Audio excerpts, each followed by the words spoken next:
Yo, yo, yo. Welcome back, guys, to another episode of the Yo, Yo, Yo podcast with Martin and Hooter.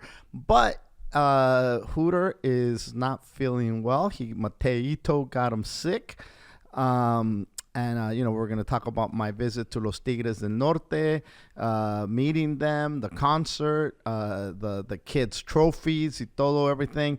But unfortunately, Hooter is not here. But we have the homie G. Riley filling in. What's up? You're Hooter. Yeah, and you know what? We can talk about all that stuff that you just said, but we see what happens. Well, I went to a concert to see Los Tigres del Norte, the Tigers of the North, but you don't know who the fuck the Tigers of the North are. You know what? I've heard of them. I don't know any of their music, but I have heard of them. They are this iconic band. They've been around since I want to say the 70s, maybe even the fucking late 60s. Who knows? But they just incredible, just banger after banger. Just got to go and do it Fluffy style. Fluffy don't do anything, bro. You get invited to a concert with Fluffy, you're gonna either end up backstage or on stage. It's it's a different world, Look, let me tell you something. That's funny while you're on that right there. Mm-hmm. You said Fluffy style. Yeah. Because, when we would go to, WrestleMania or whatever, we have the booth and we're in there. The suite. And the suite, and there's food, and there's this and there's that. Well, I think it was last year before last, my son wanted to surprise me. So he got us a suite at the Laker game, Lakers-Knicks. Oh, shit. Okay. Yeah, and me and Monica, we go down, and she's like, well, you want to eat before we go? And I'm like, no, baby, it's going to be food in there. We went in there, dude, there was not a napkin in there. It was empty. So you just get the suite, and then you got to pay for the food. Yeah, Fluff was paying for all the stuff that was in there. I didn't know that. It's like everybody thinks it comes with the suite. Yeah, no, dude. That not only was the suite empty. Yeah. But the glass, the partition that separates this suite from that one, was open. Nice. And the people over there were jumping over. And they didn't have nothing in their suite either. It's so funny, man, because it's like when you buy a car, and it's got the power seats, the power windows, all the fancy shit. Yeah, well, all that shit costs extra. Yeah, that's the suite. Yeah. The suite's the basic car with none of the add-ons and shit. But big shout out to Fluffy, because that was I posted it on my Instagram with the picture with the band. Yeah, I saw that. Los Tigres del Norte, and then I said another bucket list slash make a wish moment. And I wasn't being, a lot of times I'm being sarcastic in a lot of my posts, but that was very real. Like, doing it Fluffy style is doing it I feel like we're taking away a lot of kids' make-a-wishes. But no, you know what it is? It's that we do stuff that we only dreamt of doing. Yeah. And we get to do it. Yeah, I think about every single day. I think about it every single day. Like, wow. Private jets. Look, I mean, you know what? If my life was a ride at an amusement park, I'd ride this shit again. Because right now everything is good. Mm-hmm. But you know what? There was a time when it wasn't. Always hills and valleys. Right. And once you realize that, then you could sit back and go, okay, it's not going to be like this forever. Right. Now, you sit back, you enjoy the ride. Now, we have enough experience now to stay somewhere near the level that we reached and we like. Yeah. Yeah. I mean, I can't see myself, living on a 25-foot sailboat anymore for 17 years. But life is good.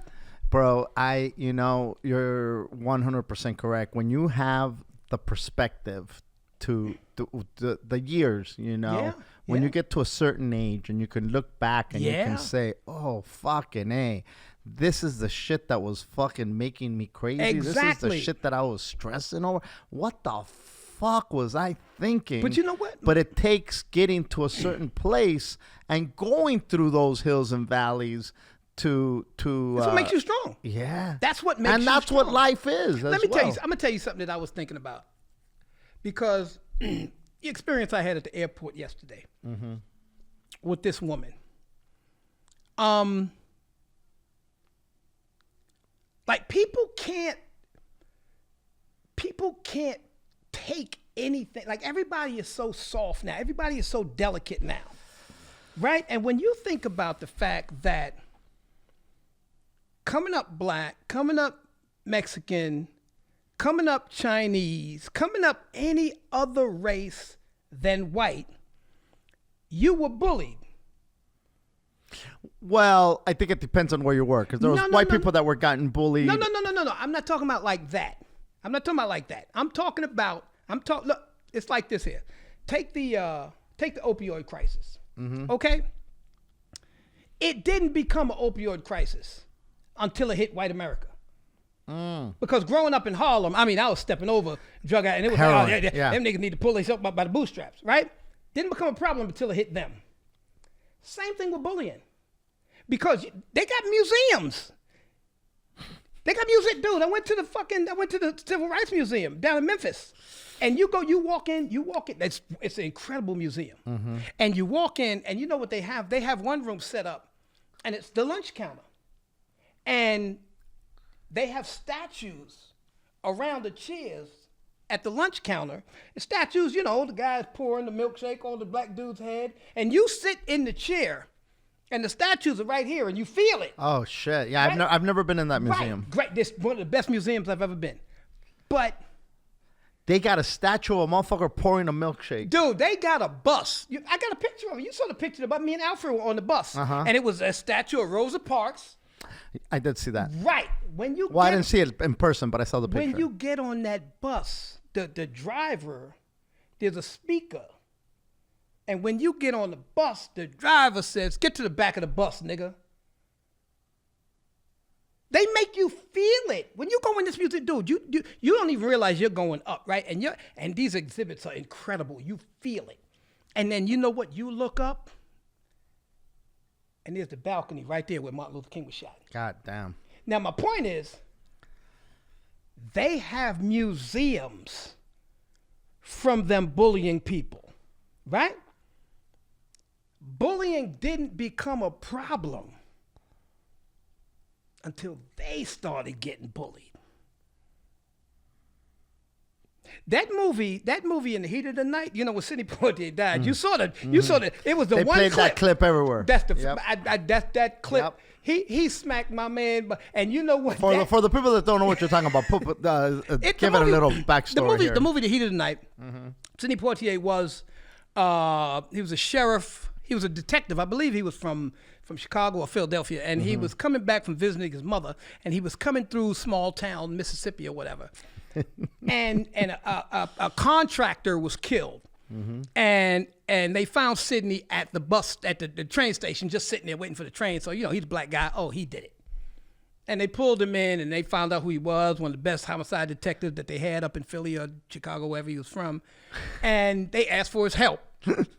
And he stayed down in this redneck town to help solve this crime.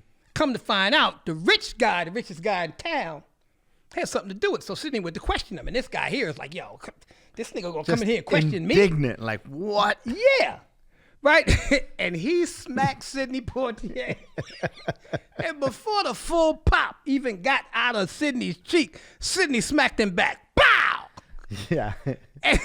The look. And he looked, and Sidney was standing next to the sheriff, right? And my man grabbed his face, and he looked at the sheriff, and he said, "You saw that?" And the sheriff was chewing gum, right?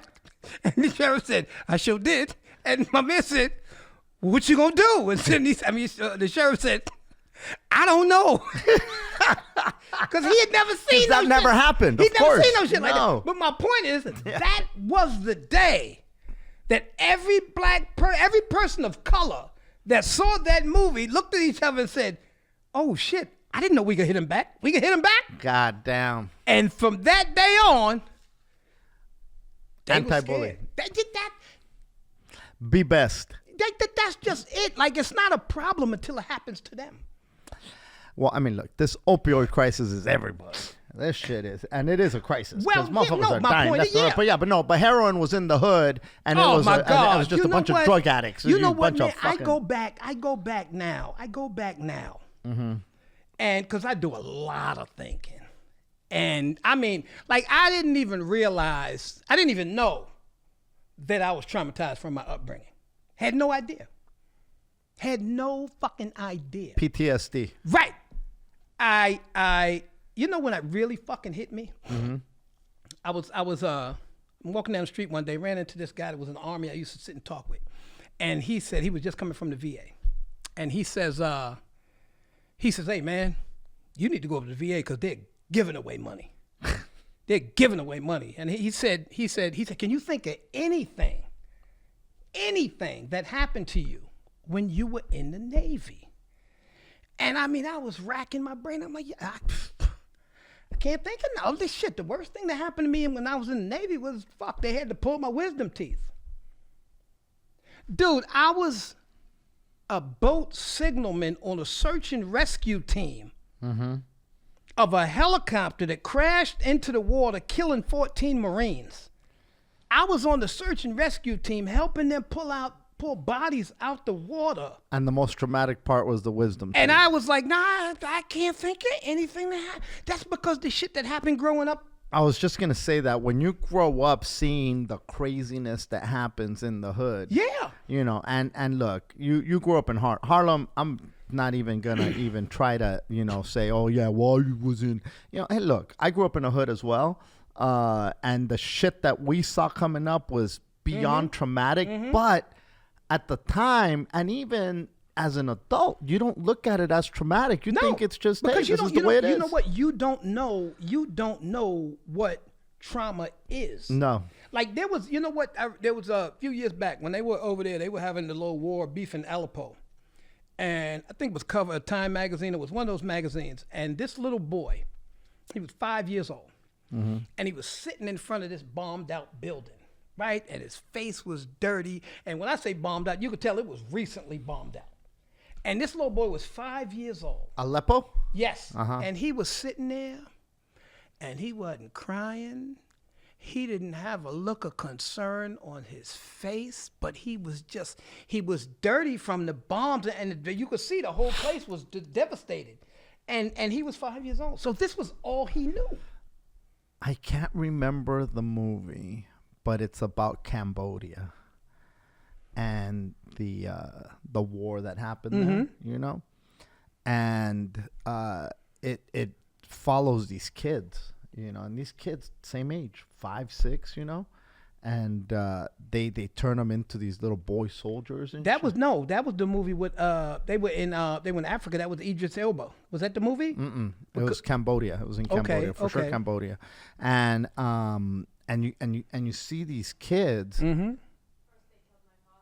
First, they took my father. Yeah, I saw that. Yeah. First, they killed my father. Yeah. Holy shit. And these kids, 5, 6 years old. Yeah. Acting like grown-ass men. Yeah.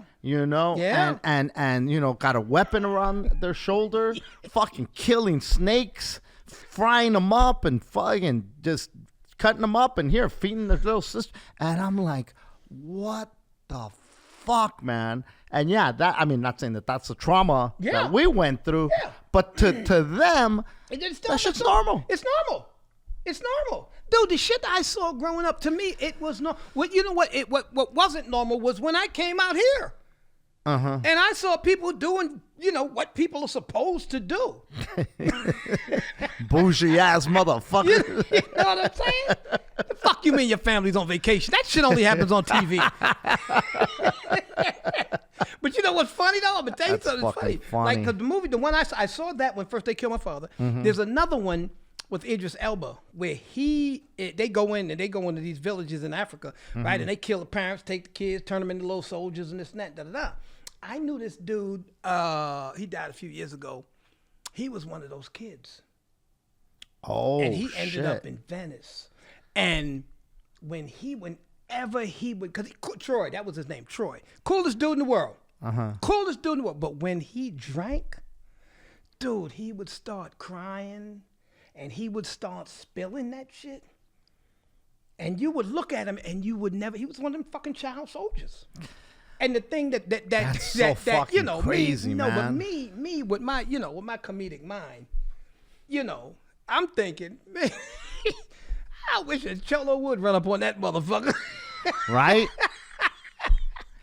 Like that was war. They were doing war. As kids. Yeah, no, and you know, you see it till this day. You know, ISIS is doing this, doing the same shit a few years ago. I mean, I don't know if they still are, but you're just like, what? You know, you're only a kid once. Yeah, that's right.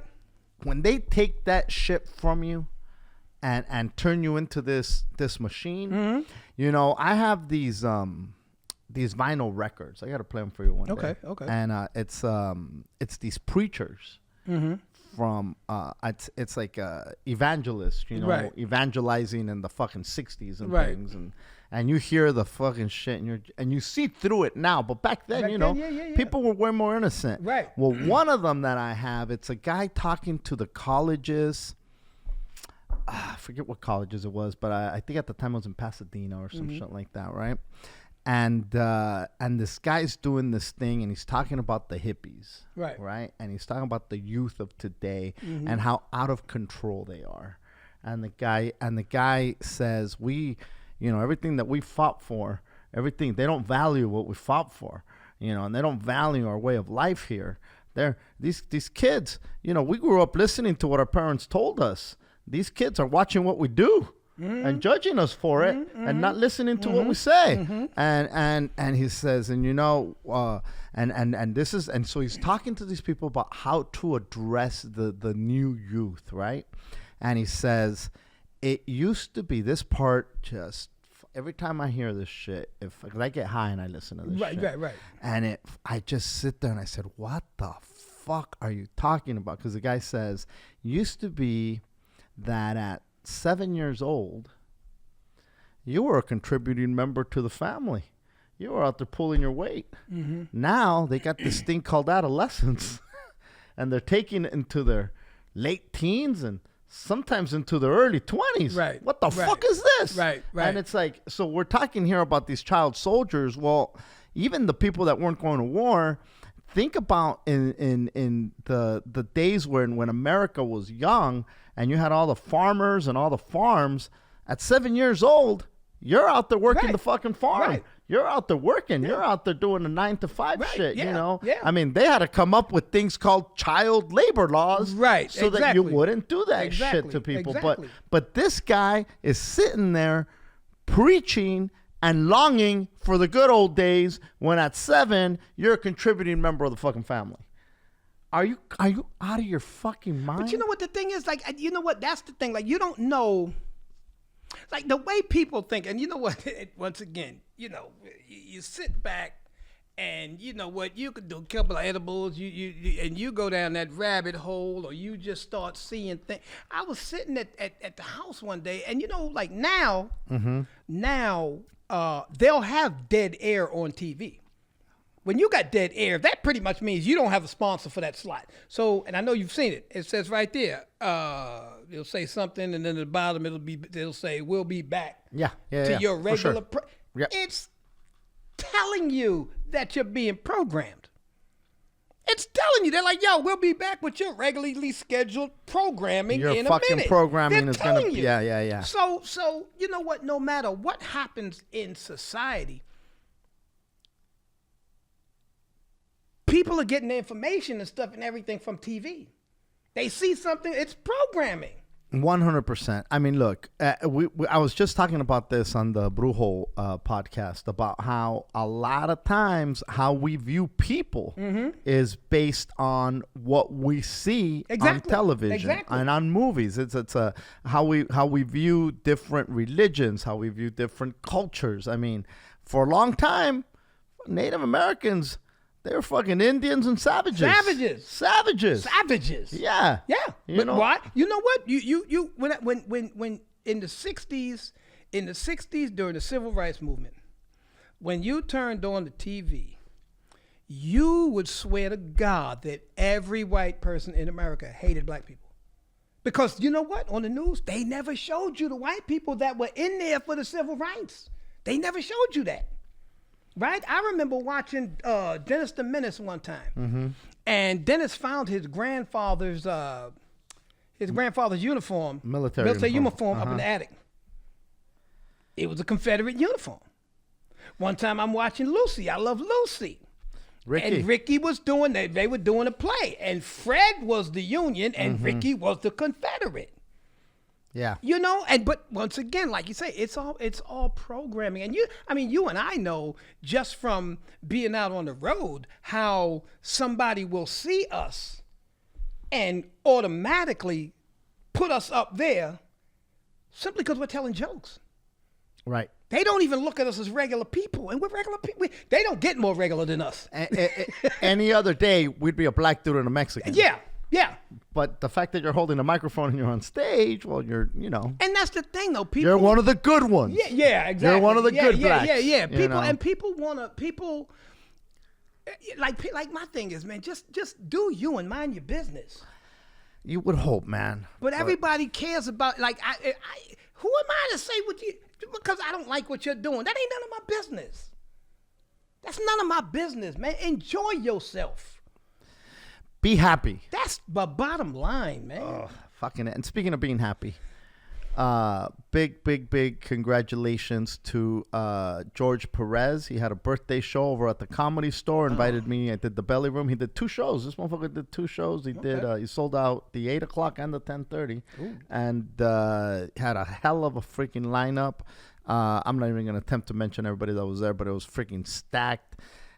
It was one of those audiences, G, where you walk into the room and it don't matter what the fuck you say, they're going to make you feel like a superstar. Not only that, they're going to make you feel like, I'm ready for prime time. Look at me. Because it was just that crazy energy. And you know those audiences when it doesn't matter. Everything you're saying is working. It's hitting. You walk out of there feeling like a goddamn genius. And it was one of those shows. To props to George. He became they made him a paid regular at the store now. Good for him. He's about to get his name on the wall. Wow. So fucking that, as a comic. Well, you know what? Not only that, just knowing George and where he came from, and how far he's come. Well, talk about the hood. That's right. Know? That's right.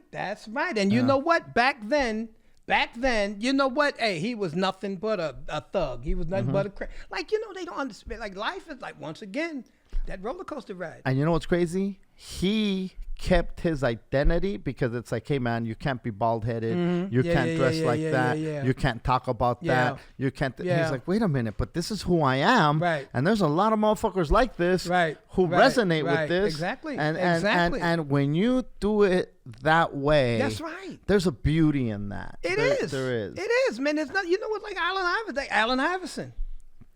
Allen Iverson. Great and you example. know what, man, and it's one of the hardest things to do. It's not when you got everybody telling you that you have to conform. Did anybody have braids before him? I don't think so.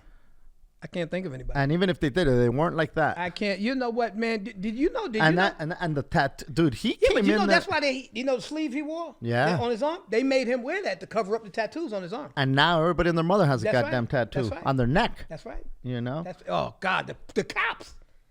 You got cops that got tattoos. that got to be some scary shit. Yeah, well, you know they got. Well, we know the LA sheriffs. We know they got tattoos. We know they got them knotted swastikas.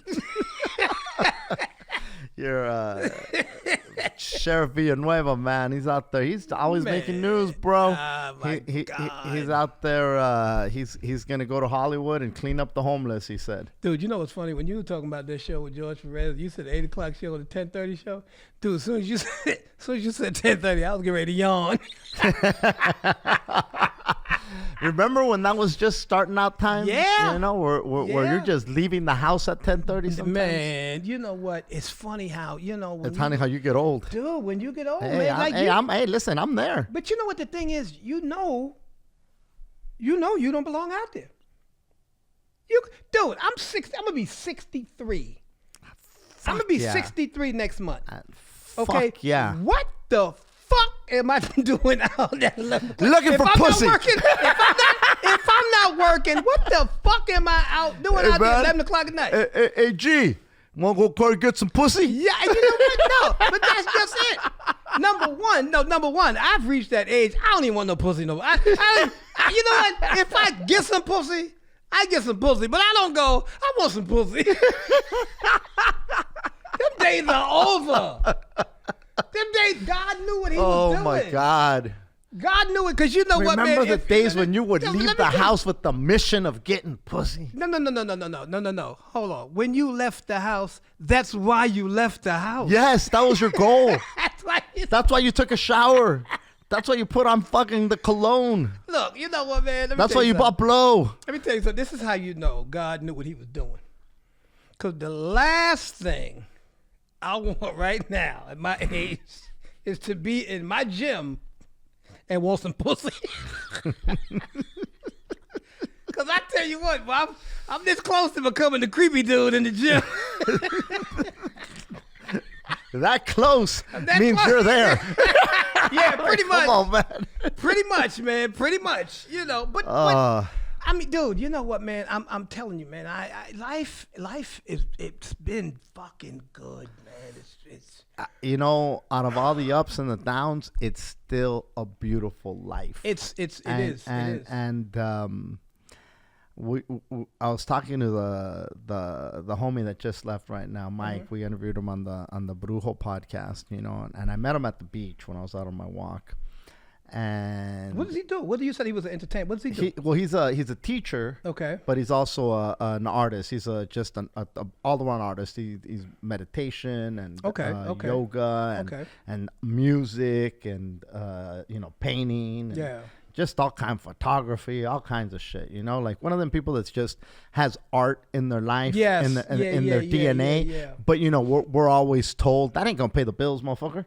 You know, you got to do something to pay the bills. So then you go and you get this 9 to 5, and then you kind of put your dreams and your passions on a back burner, which is you know, hey, listen. And I'm not here to tell anybody what road to take, right?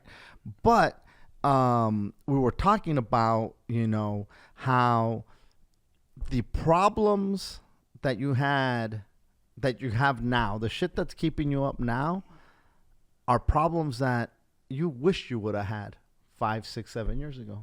For most of the time. Yeah. You know, when you start putting shit in perspective, you're like, hey man, this is the shit you were praying for, motherfucker. Well, you know what? You know? Check this out. When you put shit in perspective, mm-hmm. This is how it works. When you get to be a certain age, you know, you look back and you go, you know what? Every problem I've ever had, I've gotten past. I'm not gonna stop getting past them now. You get stronger. You know, you worry less because you know the bottom's not gonna fall out, and you know somehow this shit is gonna get worked out. Bro, you worry less, and that's such a beautiful fucking statement. But you know what though? You know what? Mm-hmm. You know what? you have to really fucking be in it to finally say, fuck that. And I remember, dude, the day. It was like well, you remember where my boat was? Mm-hmm. And it was like a 50-yard walk from my boat to the bathroom and the shower. And I'm walking to the shower. And I mean, back then in those days, I was scared to go to the fucking mailbox. You know, because we knew nothing. We knew wasn't no checks coming. We knew that. Whatever came in the mailbox, was going to be a bill. Yeah, and it was red on the envelope. Uh-huh. Right? And I was walking to the shower. Right? And you know, I was hiding my car and you know, the fucking collectors was calling me all the time. You know, they got to the point where, you know, they'd be like, oh, well, Mr. Riley, we're trying to help you out. Yeah, well, motherfucker, you want to help me out? Let me borrow the money. I'll give it back to you. Pay the bill. I mean, I wasn't scared anymore. Yeah. And I'm walking to the shower, and it started fucking raining. I mean, it just started coming down. And I started laughing. I'm like, well, how the fuck am I going to go in the shower? I'm going to go in the shower, and I still got to make it back to the boat. And I just started laughing. I was like, fuck you. I'm not scared. Fuck it. Dad, you know what you're going to do. The bottom, when you know the bottom's not going to fall out. That's so fucking funny, G. And I'm going to do a little backstory to get to this part about the pedal. Because, because we were hanging out the other day. And, you know, we had a cocktail and then we had a couple edibles. Nice seafood lunch. Seafood lunch. And then we're sitting in the backyard, right? And there's these bikes back there. And you go, man, that's a nice bike. You know, why won't you? The fuck, you got a great bike right there. How come you're not riding that bike? But hold on, before you go any further, you know what really prompted that? When we were pulling up, right there on Montana, the fucking green bike path. It's the biggest, greenest fucking, and the house is 2 houses from the green bike path. I know. So I see the bike path, but then I see the bikes. And you're like, why are you not? And I go, well, they're not workable. And you go, you just need a little oil, you need a little this, get yourself some WD-40. I go, yeah, I'm gonna get some WD-40. And then you go, I got some WD-40 in the car. Bro, dude, you know it was a sativa, because a sativa will make you do some shit. You'll rearrange furniture. You had me believing I could fix a fucking bike. No, you had you believing, because you know what? You didn't even go change to put on the work clothes. I was wearing white pants. You had on white pants. You had your bracelets and your fucking necklaces on. And you got into it. You know, you had the fucking pliers and I'm standing there going, motherfucker, go put on some fucking pants. I was out there and I was like, man, these things are rusted. And you're like, what? Just put a little WD-40 in there. And it got good to me, bro, because I was WD-40. I said, I'm going to go WD-40 the whole goddamn house. Bro, and I'm just moving shit. And then the things start moving and I start feeling good about myself. And then I got one more thing to take off. And I go, oh, God damn it, I need a screwdriver. Fuck it, I'm going to go find a screw. Bro, there was nothing that was going to deter me from getting that bike to function. Yeah, man. Yeah, you were on a mission. And so then I said, oh shit, these tires are gonna need air. And I said, well, the gas station's far, man. And you go, oh, there's a gas station. You know what? He goes, you get the tires off and I'll take you to the gas station, right? So we get the tires, put them in your back seat, go to the gas station, and you have that fucking machine there, and it said $2, but it only took quarters. And I was like, these motherfuckers only take quarters. Are you kidding me, man? I can't put a card in here. Like, it's bad enough that you're charging me $2 for air, but now I got to go find quarter. I go, you know what? I'll just go get change. How's this motherfucker not going to give me change? Oh, and I think, and so as we're discussing that, the gas station guy comes out. Hey, man. Hey. We got air for free over here. And so I said, oh, shit, they got air over there, man. So I took my tire over there, took one of the tires over there, and I just start putting air in it. Yeah, you did. And I just start putting air in it. And I'm like, well, shit, man, let me just fill this motherfucker out. It's free. And so You know what? Somewhere along the line, you started thinking you was filling up a hot air balloon. Bro, that thing exploded. Oh my God! It scared the shit out of me, oh bro. My God. I was it was that pop. That pop sounded like, what do you call that goddamn the supersonic jet? Yeah, man. Whatever the fuck that thing is. And it was so loud. Everybody came out. Everybody within earshot came out. And you looked over at me, and I'm standing there like, oh, fuck, I blew this shit up. I blew this motherfucker. I thought the tire blew. I thought everything blew, bro. I was looking at my fingers, hoping they were still there. Like when these motherfuckers, the 4th of July lose their shit. And I go, man. And then the guy comes out, the gas station goes, yeah, that happens a lot. And but now, like me, it fucked me up because I'm like, you know, I got my bike at the house, right? Monica got her bike. So, you know, a lot of times I got to go to the gas station and put air in the tire. And I'm saying to myself, how did this motherfucker blow up a tire? Like you just gotta be putting the air in, and then you just drift off and start thinking about something else. But in my defense, it's them big ass fat tires. It's one of them big. Oh, you mean like tires. The ones that on cars? Yeah. You never blow a car tire, motherfucker. Oh my god! Well, it has the gauge. It fucking says that's enough.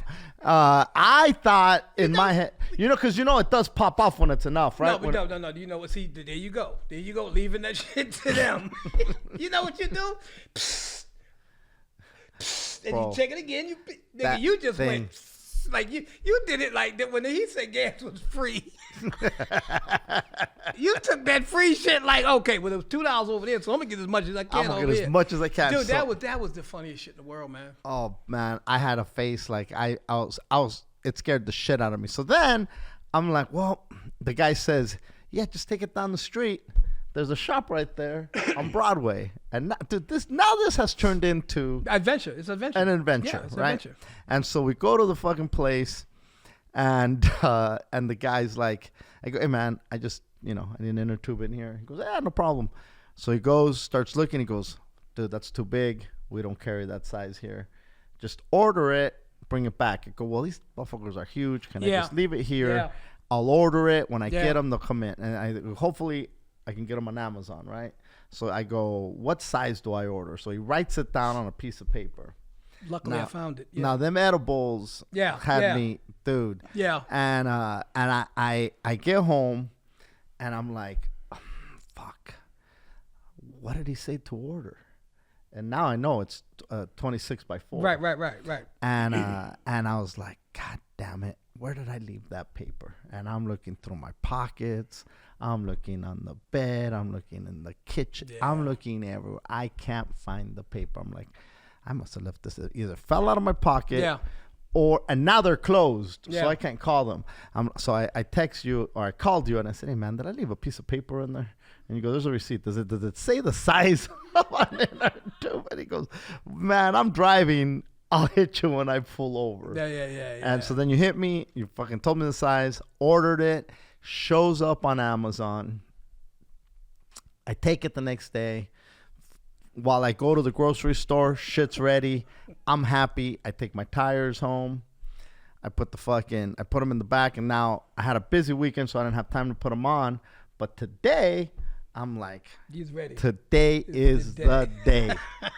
Bro, I got the fucking pliers out. I'm fucking going to work. I put the front tire on, no problem. I put I'm like, I'm working on bikes. Look at me.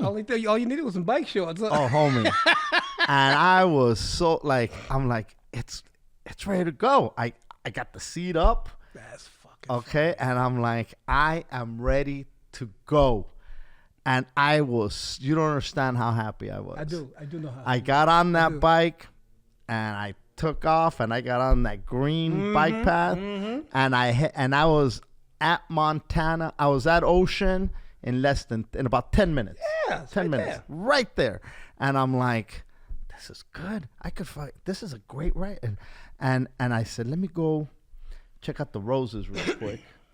And so I turned to the right. And motherfucking pedal falls off. The pedal fell off, G. And I'm like, oh, shit. And you know what, though? When you're riding a bike, that is probably one of the worst things that can happen. Oh, bro. When the pedal falls off.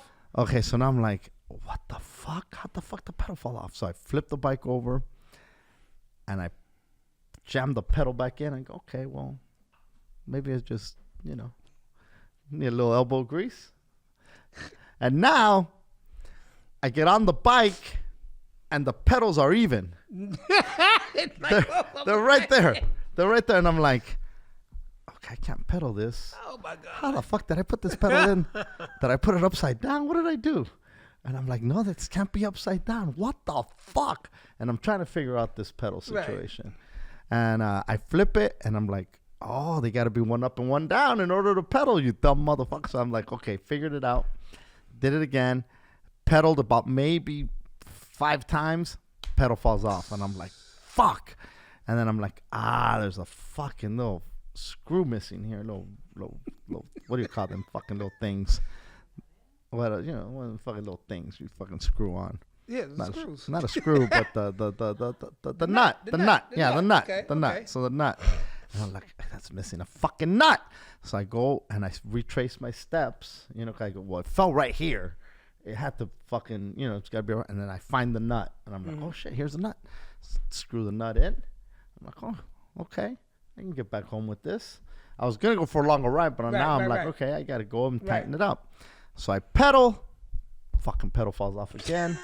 Get the nut. And I go, okay, maybe I didn't screw it in tight enough. Now I'm fucking jamming that bitch in. Pedal falls off. And I'm like, okay, this shit ain't going to work. So now I'm walking. I got the goddamn bike. I got the pedal.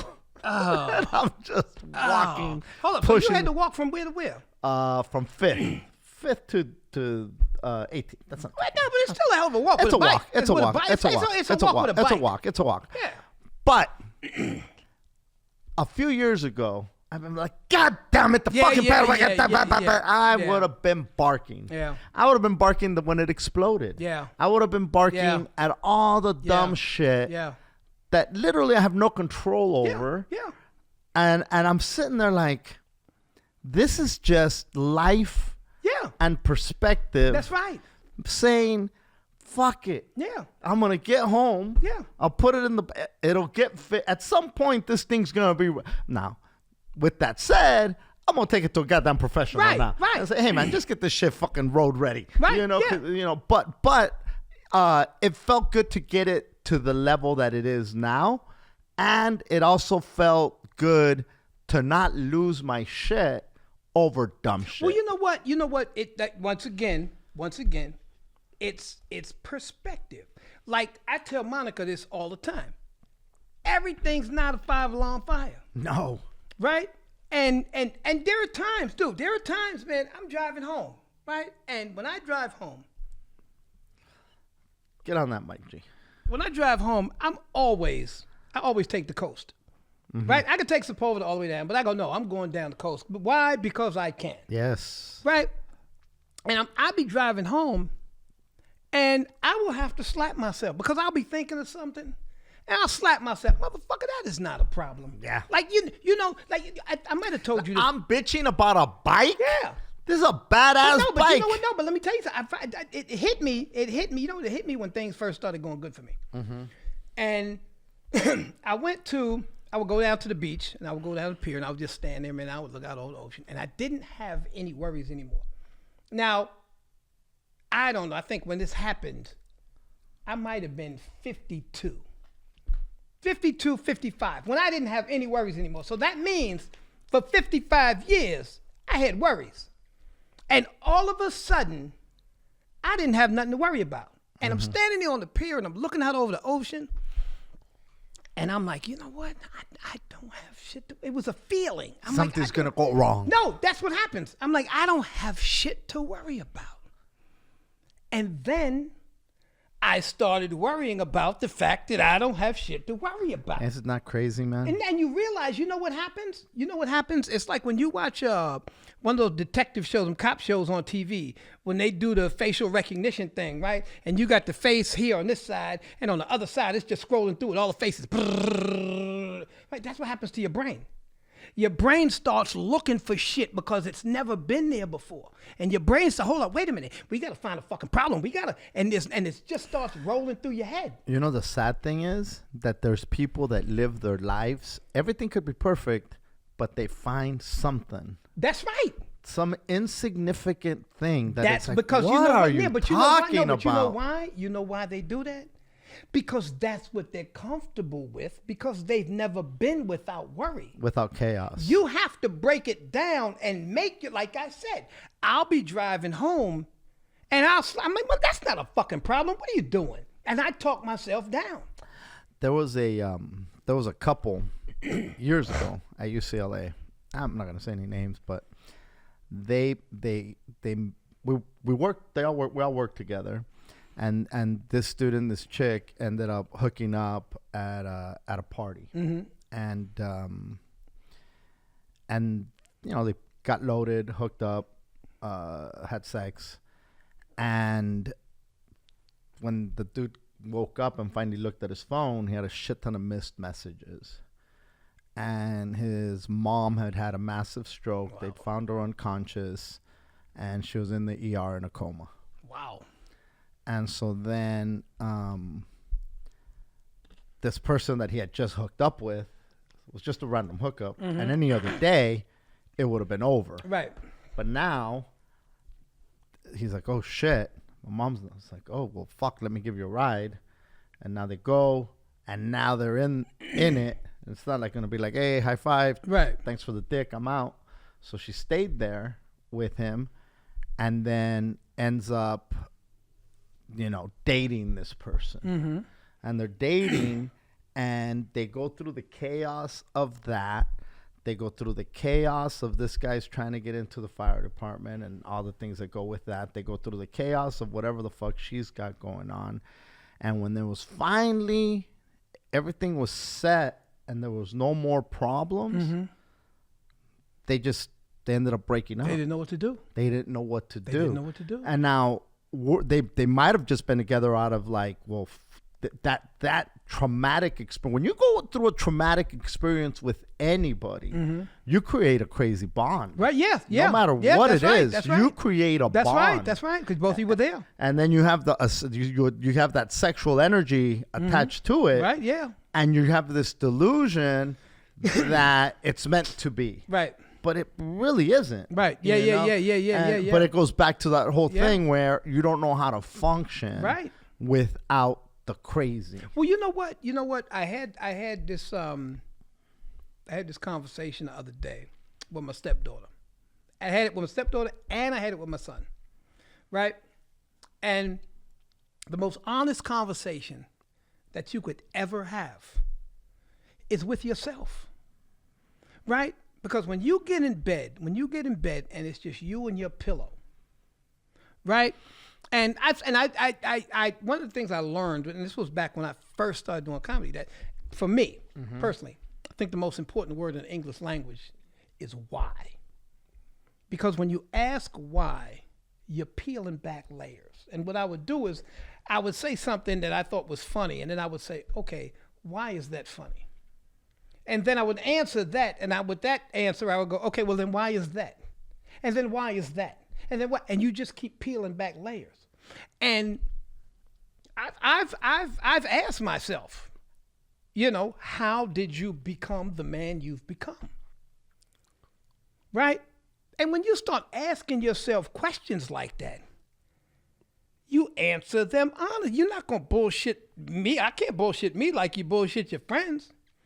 And once you open that door and you go down that rabbit hole, then you start thinking about things totally different. You're at a whole nother level. Do you think everybody has that capacity? I think everybody has that capacity. But I don't think so. No, you know what? I think they have that capacity, but they have to ask themselves that first fucking question. Because there's so many people, and we both know people that, hey man, NBC called. They're looking for 50-year-old black guys. Right. Send your tape. Right.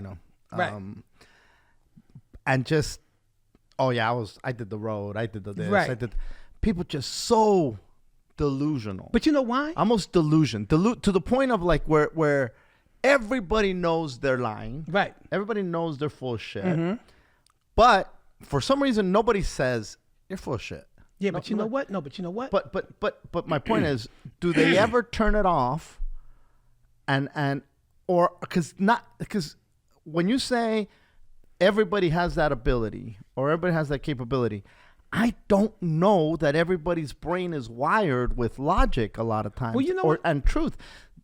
And the reason I say that is because when I was in I went mm-hmm. to AA for a while. Mm-hmm. It says, if you work these steps, right, it's gonna fucking work for you. Right. The only thing, the most important thing here, mm-hmm. and this isn't like in talked about all the time, but I'm gonna say it, is you need to have the ability to be honest with yourself. Exactly. That's the one requirement. Right. You have to have. Forget all the steps, forget all that. You need all that, but the one key ingredient, motherfucker, mm-hmm. is the ability to be honest with yourself. Right. There are people who cannot do that. Okay. There are such unfortunates. Now check this out, though. We can't do anything for them. No, but check now, this I don't know out. that that's Now, 100% gospel No, truth. but check this out. Like you say, there are people that are like that, but they haven't asked themselves why they're like that. Because they don't know any better. I mean, maybe because, their wiring well, isn't that they don't have the capacity to mentate. When you run across somebody like that, basically cutting through all the bullshit, they want you to think they're important. Right? Now, I don't give a fuck what you think of me. Because when you think like that, then that's when you find your tribe. That's why me and you been hanging out for so long. We don't go out there and try and put on airs so somebody thinks that I'm this or somebody thinks, dude, I'm the same person that I was when I was working at UCLA. You know,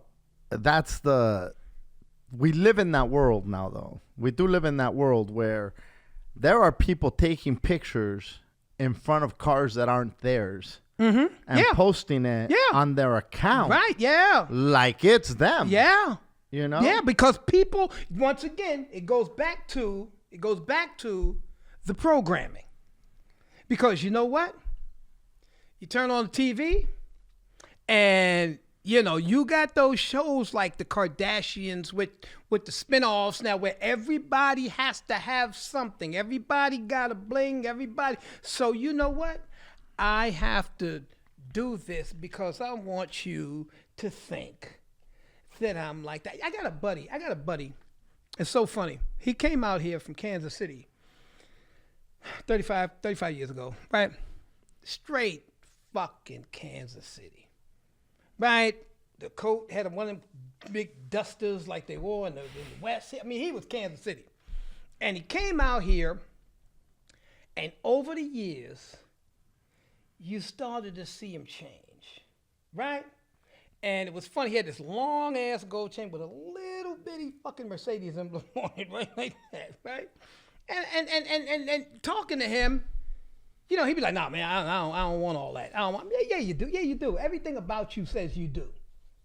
Mm-hmm. Everything, right? I mean, he went to the point where he changed his name to Big Sexy, and you know, he was selling dope for a buddy of mine, and he would go in the bar and sit in the back with his legs crossed, like he was somebody. Still living in the fucking apartment, but he had a picture in his house standing in front of one of the dope dealers in Kansas City's car, and you knew that was the guy he wanted to be. Mm. And we were talking one night, and this was my comedy career was like, you know, it wasn't even up and down. It was more down than up. And I was telling him, like, look, man, I said, I'm a big comedian. I'm not letting none of you motherfuckers get in my way. Right? And I told him, like, yo, man, I said, look, everybody got a different ceiling. I said, I'm happy for you. I'm happy for you. You reached your goal. You wanted to be a dope dealer in LA. You did it.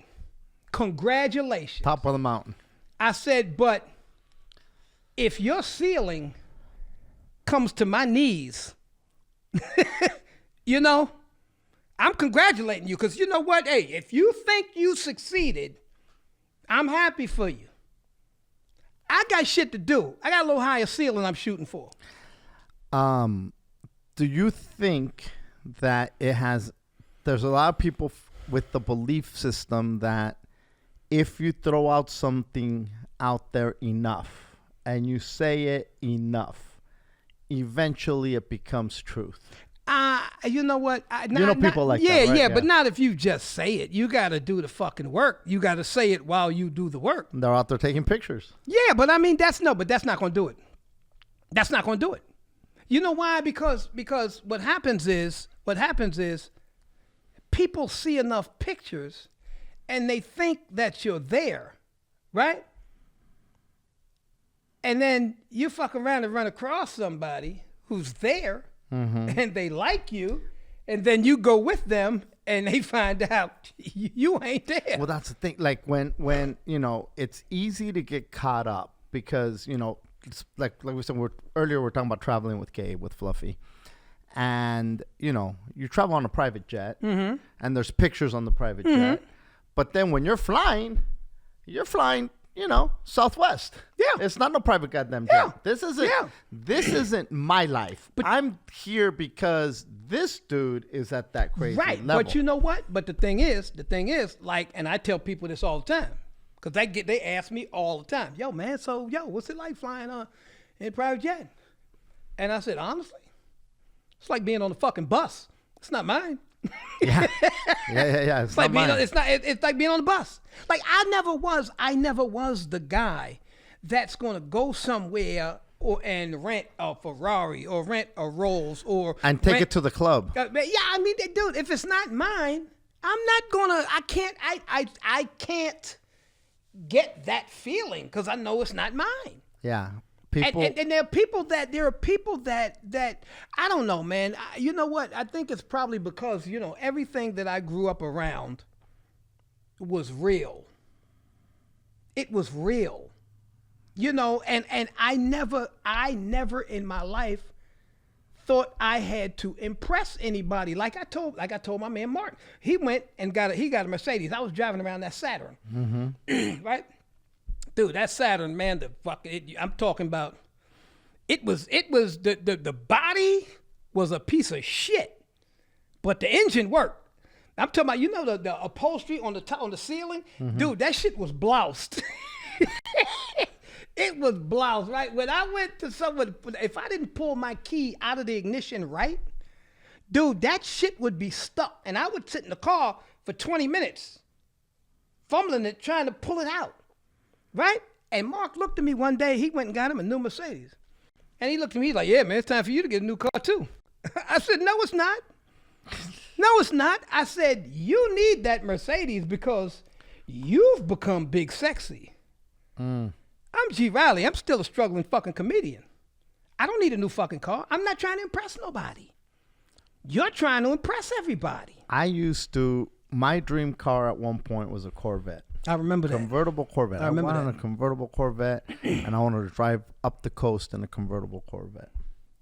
You know what my dream car right now is? What? A fucking electric car. Yeah.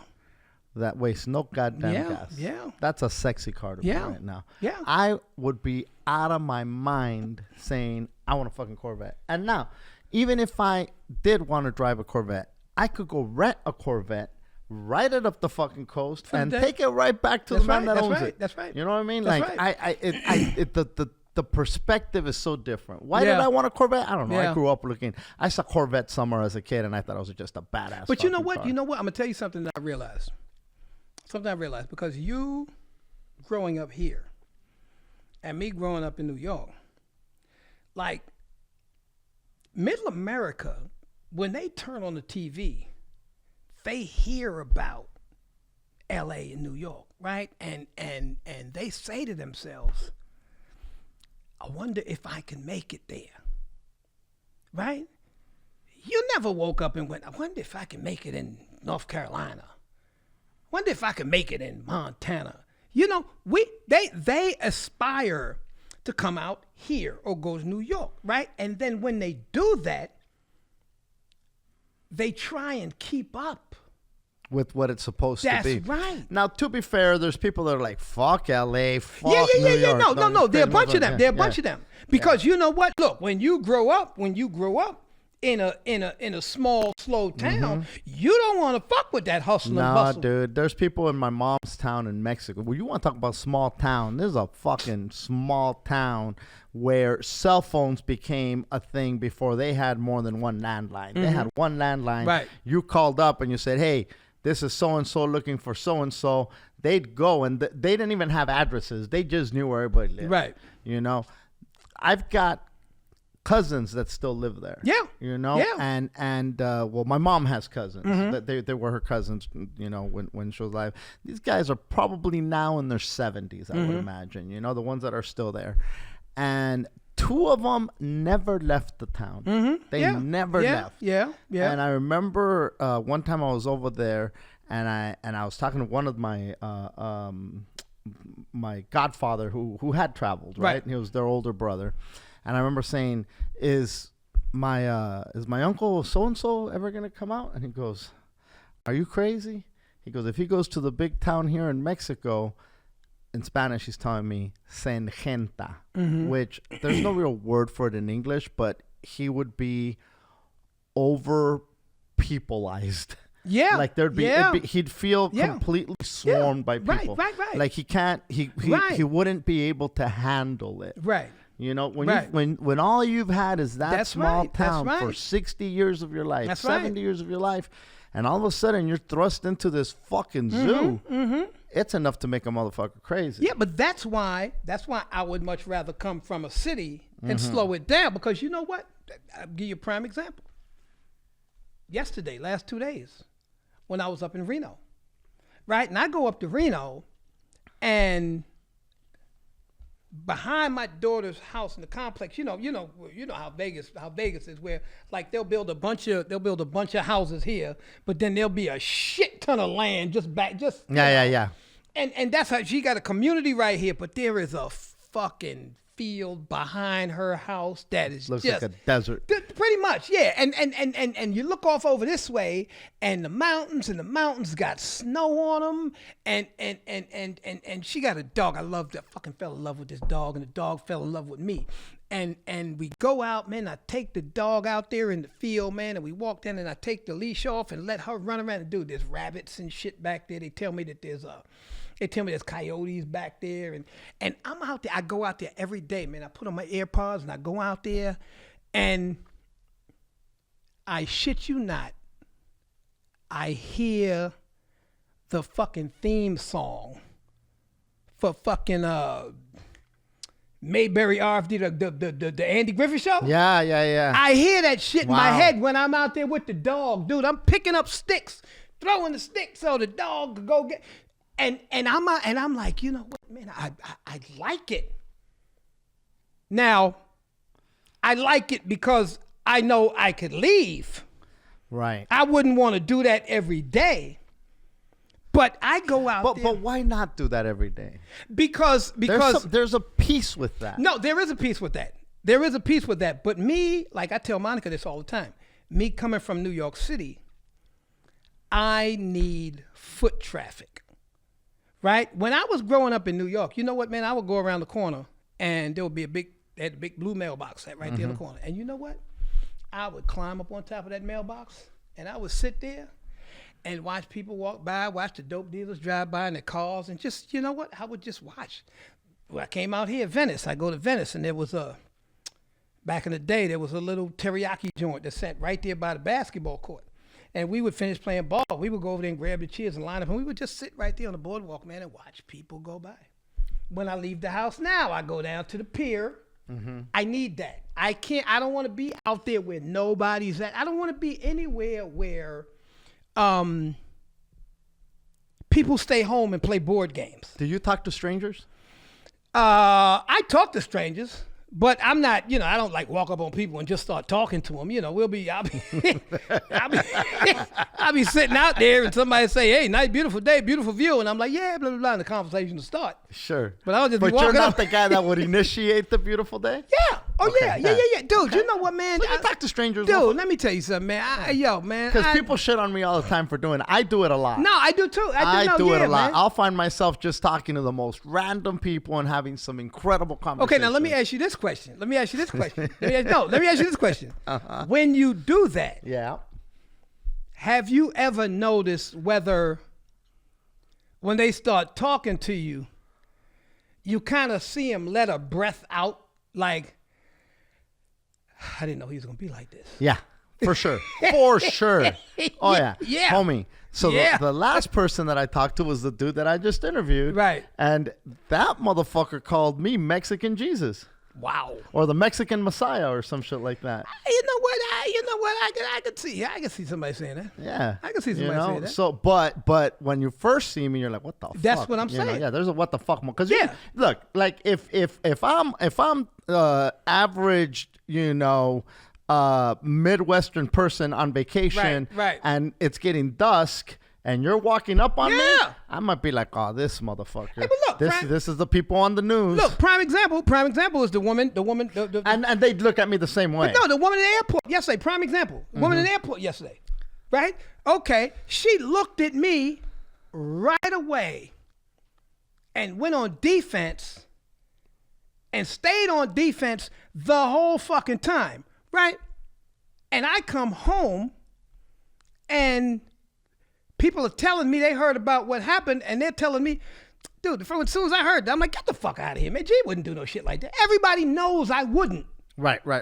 Everybody knows I wouldn't. Yeah, like you, like what the fuck to get on a, because the word on the street was you were on the no-fly list.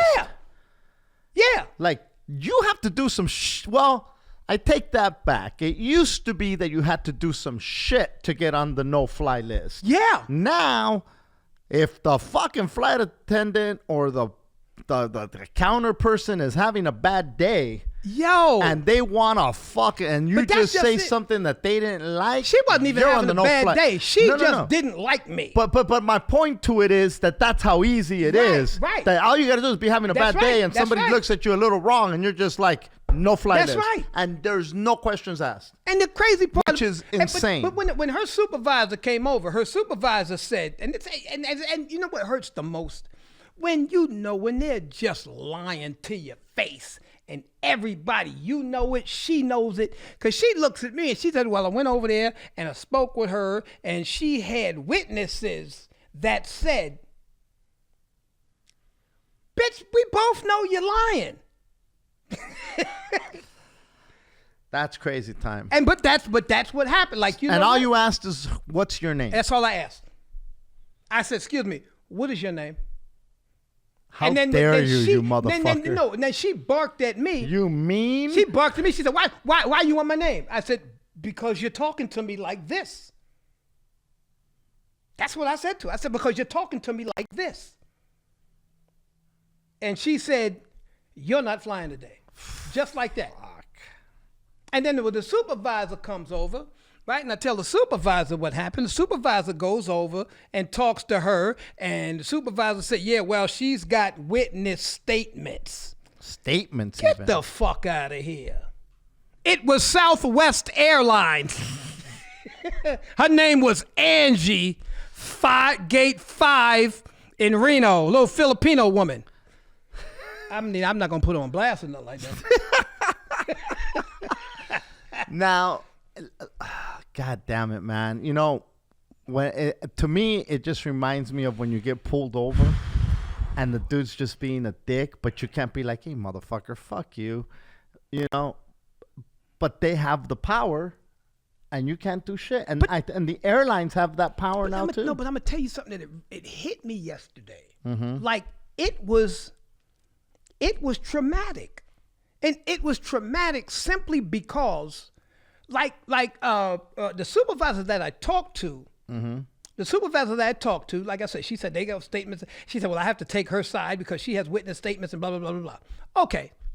So a couple hours later, because we didn't even know we were on a no-fly list then. She didn't tell me we couldn't fly. The little girl at the gate said, you're not flying today. But the supervisor didn't say anything. Right? So you thought it was just an empty threat? Right. No, yeah. I figured, okay, because you know what? Because once I walk, she don't know my name. She don't know anything. She don't know anything. Right? That was just a customer that she was talking to. Right? So now we got to get another flight. Next flight isn't until 3 o'clock. Right? So this original flight was what? The original flight was at 9:30. Right? So you're looking at 6 fucking hours. Right. So we go get something to eat. We come back and I'm flying to LA. Monica's flying to Vegas. I don't even know why they told her she couldn't fly. She wasn't even involved in none of this. Right? So when we come back after we eat, there are 2 different people there. Right? So Monica goes over, talks to her, said we won't stand by. Right? We go back, we sit down. About an hour later, the plane starts boarding. We go over to find out these seats. Then that's when the woman goes, oh, no, you guys are on the no-fly list. She could have told us 2 hours ago. Right? So they just let you sit there. And this is a new supervisor that told me we were on the no-fly list. But they passed on the information. Yeah, but wait a minute. No, but that's just it. I didn't. Because nobody said anything to us. The only person that said we can't fly was the girl at the gate. The supervisors didn't say shit. No. I'm saying the supervisors probably said to the other supervisor, there's a guy who's a problem here. Right. Yeah. But when I go, and this is why it was traumatizing, because I saw the supervisor telling Monica, oh, no, you guys on no fly list, blah, blah, blah, blah. And I went over there to talk to her, and she said, oh, no, I'm not going to get into a he said, she said. Well, then right now, all this is a she said. That's all it is. Because I don't have a fucking voice. I can't say nothing. Because she said what happened, so that's what happened. That's fucking rough, bro. Dude, it was, and I'm walking around the fucking airport like, yo, I'm on a fucking no flight. Now Monica's sitting there with a computer trying to find us another flight out because we couldn't fly Southwest. So we ended up getting Delta. You should have just got a private plane. I should have, but I was probably about, I don't know, $14, $15, $20, $30,000 short. I didn't have my fucking... You know how when that motherfucker came and said, it's time for you to get another car too. Yeah. It's time for you to take a private flight. You know what though? The people, look, I'm gonna tell you something. I had a girl a long time, years ago, and her mom, I was in the Navy as a matter of fact, and her mom gave me a car. She gave me a Honda Civic, and she was into real estate, and I would come home for the weekend, and my car payment for the car was to drive around and take pictures of properties that were in the foreclosure. Oh, nice. Right? Yeah, you say nice, but you know what? You come home for the weekend and she wants you to do fucking 20 houses. Right? So eventually I told my guy, I'm like, you know what? I'm coming home, and I'm coming home on the weekend. I'm spending the whole fucking weekend just driving, all across town I said, I'm gonna have to give your mom the car back. And she said, well, no, why don't you? I said, baby, I don't have the money to buy the car. She said, why don't you just ask my mom if you could borrow $10,000? And I looked at it and I shook my head like, you fucking white people. Right? I didn't even know you could do that. I looked at her, I said, sweetheart, I don't even know how to fix my mouth to ask somebody for. This is the world you come from. Excuse me? Yeah. Oh my God. This is the world that you come from. Like, that's what with me and Monica, I tell Monica all the time, because Monica, dude, I met her mom and dad. Wow. Yo, because dad grew up and the family had shit tons of money. Yeah, shit tons of money. Monica used to tell me how, chandeliers in the house and marble and, shit like that. And she'd be like, yeah, well, when new shoes were in the department store would call me and tell me the new shoes are in. I'm like, yeah, well, that shit is over. I'm gonna show you how to live on the other side, because you know what? I'm not gonna succumb to that bullshit. It's all about keeping up with shit, and it has to be the new shit, G. It is. You know what I mean? No. But what I'm saying is, it's like you can't get last year's Louis Vuitton shit. You gotta get this year's. Yeah, Louis but Vuitton you know why? Shit. You know why? Because now, because of social media, the day it comes out. Mm-hmm. The day it comes out. Speaking of social media and creating a persona, right? I'm a model. I know. I word on the street. Word on the street. Is you a BBW? Is it a BB? No, that's big black women. BBW. That's big black women. I'm a Bopo warrior. Bopo warrior. Okay. Body positive. Okay. So I started doing it as a joke, because I was bored one night and I just started putting. I think I posted a picture. I had seen somebody woke up like this, sexy, no filter, blah blah blah, and I'm like, you motherfucker, right? And then, and I took a picture of myself out of the shower, like fucking with my hair all wet, my eyes all crazy, looking like I fucking just did, 10 fucking pills of Adderall. Right. And I was like, woke up like this, feeling sexy, yada, yada. And it got a reaction. Later on, I took a picture where I'm in bed, and I moved the blanket by my groin, and I put my hand down there, and then I put feeling sexy, right. thirst trap, what else did I put? Oh, OnlyFans coming soon. Oh my God. Uncensored and only fans only, right? Just to fuck around. Right. People started putting, when is the fans only coming? And maybe they were fucking around too, you know? People were saying, congratulations, when did you decide to become a model as well? So like, you know, the crazy part about social media is that, look, the Tinder swindler, you know, for as non-real as everything was, he made people believe it was real to the tune of millions of dollars. Right. You know what I mean? Right. So there is a lot of people that if you put something out there, it becomes real to them. Yeah. You know what I mean? So then which goes back to my question that I said earlier. If you throw something out there enough, go ahead. No, I'm gonna say it like in the case of the Tinder swindler, he put in work. Not only that, yeah. he swindled people to make it real. Sure, for sure. You know what I'm saying? Yes. It wasn't fake for him. His job was a swindler. So he went and put in the fucking work. And he did this way before there was a Tinder. He did it way before that. He was bamboozling motherfuckers. But you know what? Now check this out. I'm thinking that the thing like you said, like you just said, the Bopo model. No. You know what? And it's funny that you say that because I was thinking about this when I was driving up here. Right? When people say, stay in your lane, they just say it. They don't know what that shit means. Just because you hang out with the Lakers. No, think about this here. It's perspective. It's all perspective. It's all perspective, right? Like I used to do that joke. White folks always say, "Oh, you know what? You black guys got big dicks." Like, no, my dick isn't big. My dick is normal. Your dick is small. Perspective. It's all perspective, right? And you got people get upset because somebody called them fat when they can look at them and go, "Motherfucker, I'm not fat. You're fucking skinny." Right. You know what I'm saying? And it's all about perspective. It's all about how you look at it. But people don't think like that because the only reason why you think being skinny is the thing to be because of that fucking programming. Yes.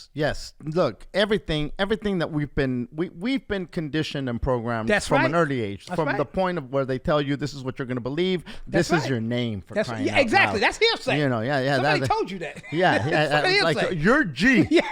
Okay, me Okay, G. right. You know, and so we've got this whole like thing that we believe until you say no.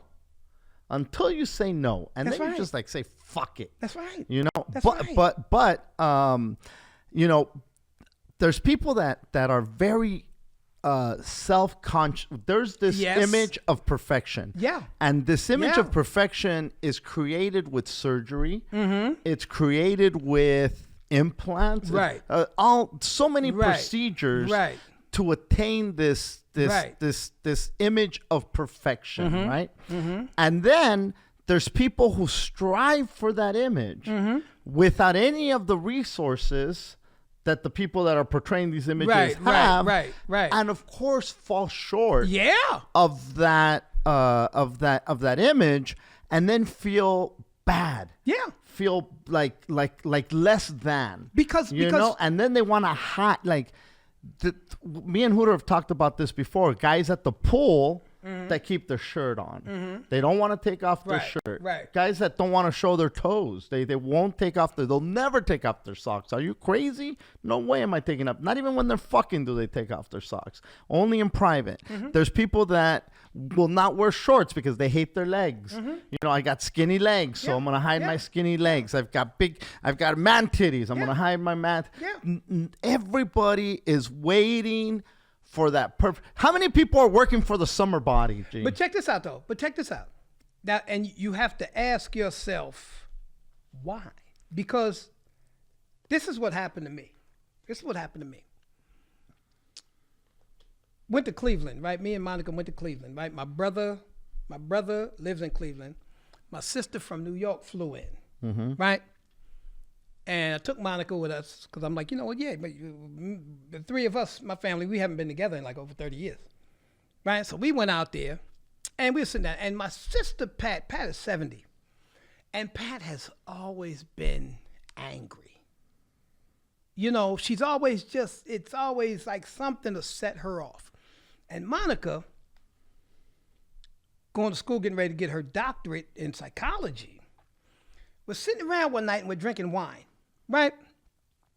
And Monica becomes Monica the psychologist.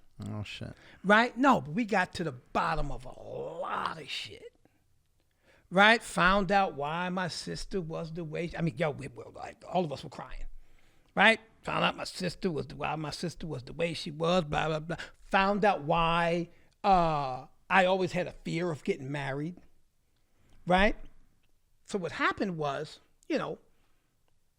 my sister was telling my brother about an incident that happened when my mother had to go to the hospital. Mm-hmm. And I think my little sister died or something. And they were wheeling my mother out of the building. And my sister was talking about how my brother was crying and all of this and blah, blah, blah. And my brother looked at my sister. He's like, I don't remember none of that. And that's when Monica stepped in. Monica said, yeah, he doesn't remember any of that because it was your trauma, not his. It was my sister's trauma. She was too little. Right. My sister thought it was him. No, it was her trauma. So I got to thinking about things in my life, in my mind that stood, like right now, my third grade teacher, you know what I'm saying, was the main reason why I was scared of school, because she used to beat the shit out of us, right? I never knew why I always said, two things I always said. I'm going to be a comedian. I'm not getting married.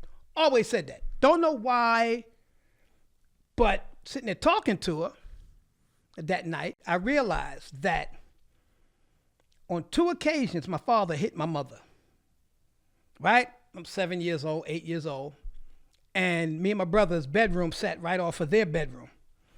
And they would go out, right, and they would come back, and it would always be a fucking argument. And I'm laying in bed, and you could hear, like, you knew the whole feeling. Like, my dad wanted to leave, and my mom wouldn't shut up, and I'm 7 years old. I'm going, please shut up. You could feel it building. And then all of a sudden, bop, he pops. So me and my brother run out the room, jump on top of him, blah, blah, blah, blah. That's why I said I'm never getting married, because you knew my dad, all he wanted to do was leave. And I don't want to stay here and fight. I'm the same way. I'm like, I'm not going to stay. I don't want to fight. I'm not going to stay here and fight. I want to leave. Don't stand in front of me. Let me get the fuck out of here. That's why I said to myself at 7 years old, I'm not getting married. I'll never find myself in a position where I can't leave. Right? And that stayed with you your whole life. My whole life. But no, not only that, check this out. I've always gone out with good-looking women. I'm talking about women that, like people will walk up on me and go, yo, dude, what do you do for a living? You know what I'm saying? You know why? My first girlfriend, Janice Glover, I was 16, she was 14. Jet black, the kind of jet black that they put on the cover of fucking Vogue magazine. But back then, when you're a kid and you're that fucking black, they tease the fuck out of you. And one night, me and her were in front of the building. About 7 o'clock. I'm waiting on my mom to come home. My buddy's uncle came around the corner. Drunk as a fuck. And he stopped in front of us, and he looked at her, and he said, you are one ugly motherfucker. One night, my mom and dad are sitting on the couch, and me and my brother in the bed, and I heard my dad say, I don't know what he's doing with that little ugly girl. Damn. That was trauma. I'll never be in that position again where somebody could say that to me. So... But that was subconscious, obviously. But it was subconscious, but it stayed with me. No, of course. Yeah. It stayed with me. So when you're 7, I mean, the 14 I get, memories of being 7, that's like first grade. You know what? Let me put it like this here, man. When your dad hits your mom, right, you remember that shit for the rest of your life. And it happened twice. So I had to be, I want to say I had to be 7 or 8. That's what I'm thinking. Mm-hmm. That's what I'm thinking. I might have been 10. I don't know. I'm thinking I was probably 7 or 8, but I know it happened twice. And like I said, you'll never forget that. And no, absolutely, but you know what? You know what I think? You know what what I feel? When I think about that, I remember the feeling of, I could feel the tension building, and I'm laying in bed and I'm saying in my head, Mom, please shut up. Please. You just knew it was coming. You could feel it. And I'm laying there and I'm like, Mom, please, just shut up. Just let him go. Please, just please. And the next thing you know, pop, and we're off and running. That's so crazy that you say that. I was talking to my sister the other day because my mom passed recently. Yeah. And my dad, that I know of, he never hit her. Mm-hmm. But the shit that he would say and do. Yeah. So we were talking about how, every year they were looking for the paperwork for the taxes. And my sister was like, they knew they were going to need it. Yeah. Why the fuck didn't they have it in the same place? Yeah. Because every year, and I didn't even know it was the taxes that they were looking for. Right. But I remember that he would say, and I've talked about this before, but never, I talked about it kind of laughing about it, because that's all I could do. Right. But now that you're saying that, this is what I remember. Right. And we've talked about this on Yo with Hooter. Well, this is Yo, but yeah. And so, but I've never looked at it in this perspective, right? So he would say, where is it? Find it. Now, when he looked for shit, he didn't look for shit.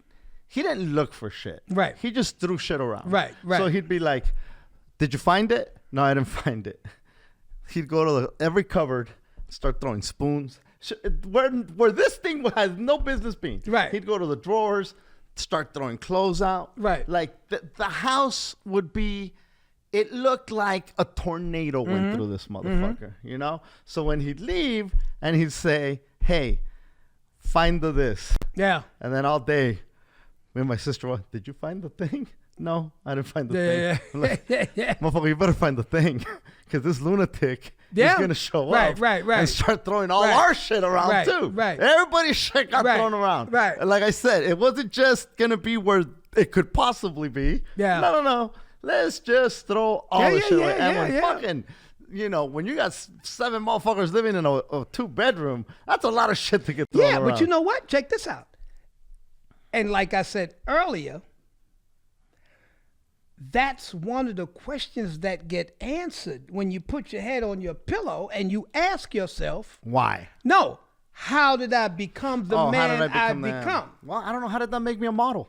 Because, well, you know what? Because somewhere along the line, somewhere you said, I don't give a fuck. I'm comfortable in my skin. But you know why? Because you dissected yourself enough to know that I'm not here to fucking impress you. No. And you know what? I'm not going to go to the beach and not take off my shirt and not wear shorts. And I'm just going to, I want to feel the sun. And how happy does that make you? It makes me happy. And that's all that fucking matters. But again, and again, I think, I'm getting DMs, G. Riley, from people that are saying, hey man, thank you for saying something. Bro, you know me. I got skinny. You know how many times I've been told you got no ass? Yo, man, let me tell you something, man. I know how many goddamn... Dude, I knew you were a different dude when you have no problem showing fuckers your toes.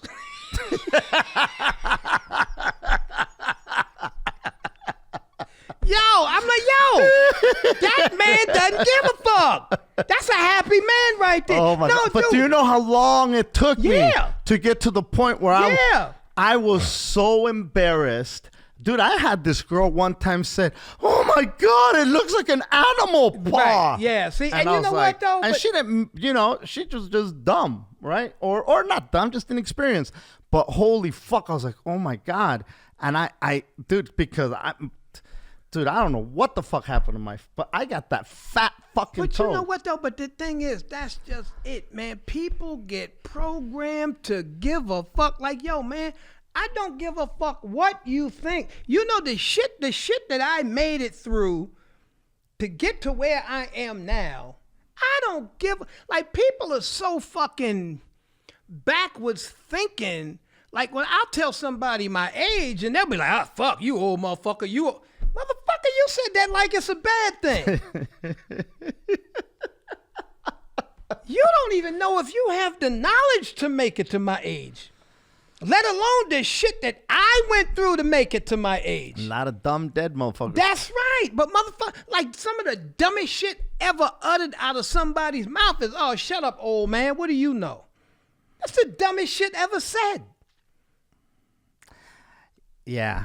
I think that's so funny that you said, I knew you were a different breed when you're not afraid to show people your toes. I've gotten my toes bagged on my whole life. My fingers being double jointed. Being double jointed in the 1970s in school. Are you kidding me? By the time I got to high school, G, I was telling a story about how I got ran over by a train. Mm-hmm. How when I was little, I was crawling by the train tracks and I had my hands on the train track and the train came and ran over my hands and my parents were holding me back so I wouldn't get sucked in. And then that's how my fingers ended up being like that. Now, that's the story I was telling by the time I got to high school. Wow. And people were like, is this motherfucker serious? Wow. Or is he not? And I would embellish this story to make it just funny and ridiculous enough, but with a hint of, it's a possibility. This motherfucker got his hands run over by a train. But it was my coping mechanism because I was done with people making fun of it. Right. That I turned it into a story. Right. That made it mine. And you know, I own that now shit. Check this out. Check this out.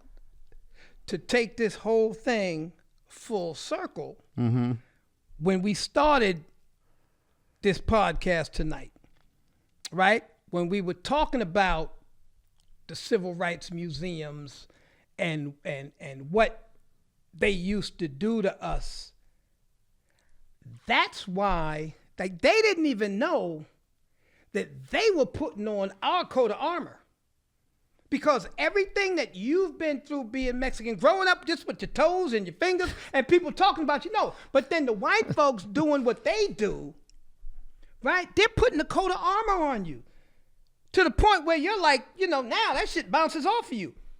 They didn't build a coat of armor around themselves. That's why when you look at the little white girl and you go, oh, you're fat. Oh, boom. Next thing you know, she goes upstairs and kills herself. Oh, shit. Because they're not used to that shit coming at them. I think that's just young people now, period. No, but I'm talking about how, with the eating, like the Karens. No, the Karens. They came out the woodwork. Uh-huh. Right? Yo, they're not accustomed to getting grenades lobbed at them every day. They were the ones lobbing the grenades.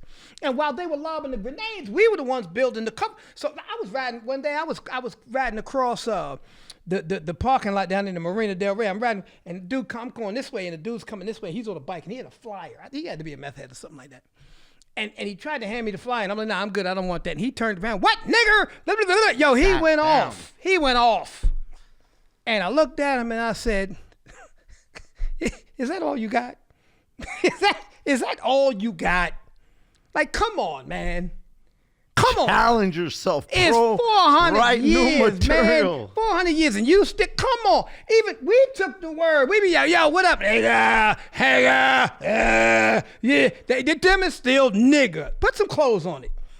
Dress it up. It don't bother us. You know what? You can't.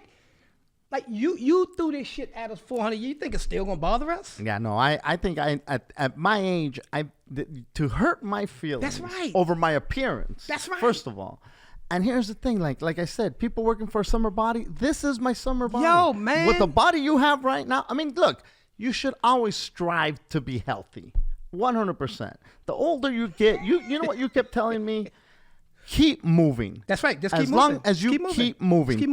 Keep moving your legs. Keep moving your arms. Keep moving. Keep in motion. Let me tell you something. I'm going to tell you who's miserable right now. There are a couple of girls on Instagram, right? Mm-hmm. And like I said, when you peel back layers, your mind starts working like that. You start seeing shit that you've never seen before. And there are a couple of girls on Instagram that I would say were, my favorites, right? And you start to notice, like, you got to figure Instagram, 10 years, 12 years old? Yeah, at least. Right? And they were up there, man, they had thongs on, and they were, they were posing. And you start noticing, she's not putting up as many pictures as she used to. Or they're all throwbacks. Right. Lots and you of go, throwbacks. oh, baby. Here goes these throwbacks. And you know what's going on in her head. I got to get back to this. Or can I? Well, there's a lot of people that have that delusion of, I'm going to get back to this. I'm going to get back to this. Look, at this point, I'm like, I just want to keep moving. Look, you see guys like Joe Rogan's in his 50s, and you see him, and he looks like $1 million. But this is a guy who can afford to eat elk. He looks like $1 million because he can spend $1 million. Correct. And that's the thing. That's what we're saying earlier. Some things are unattainable for a lot of motherfuckers. Yeah, but look, let me tell you something. After you get look, when you're 30 and under 30 at 35, you know what? Yeah, you could try to get back to something. Dude, when you get to a certain age, let me tell you something. I go to the gym. Start preparing for what you're going to look like, not what you used to look like. Let me tell you something. I go to the gym pretty much 5 days a week, right? I ride my bike 25, 30 miles. You know what? I could do that shit for the rest of my life. You know what I'm going to look like? A motherfucker that used to work out. I go to gym Friday, I still look like a motherfucker that used to work out. Yeah, no. But I will say, and I've always said this, that for you keep it pretty solid. I have to. You're strong. I have to. And that's the thing. But the fucking idea of a perfect body. Yeah. There is no perfect body. You know what the perfect body is? The body that can get you from point A to point B with the least amount of aches. Exactly. That's as you get older. That's what the perfect body is. Exactly. The one that can fucking breathe, the one that can walk, the one that can jog if it needs to. Well, you know what happens, like, man? People. The last thing that you want is not be able to run when you have to run. People get caught up in the word game. They do. Because you know what? You'll turn on TV right now. Go, oh, that guy's in shape. No, he ain't in shape. He's 25. Mm-hmm. There's a difference. There's a big fucking difference. And being in shape and being in athletic shape are two different shapes. Dude, I saw a guy the other day, man. It was one of those clips on Instagram or something, dude. And the dude had to be fucking 400 pounds or something. Dude, he was on the basketball court. He shook a motherfucker up and went to the hole and spun like he was fucking 6'2", 150. He was out there moving. I was like, this motherfucker.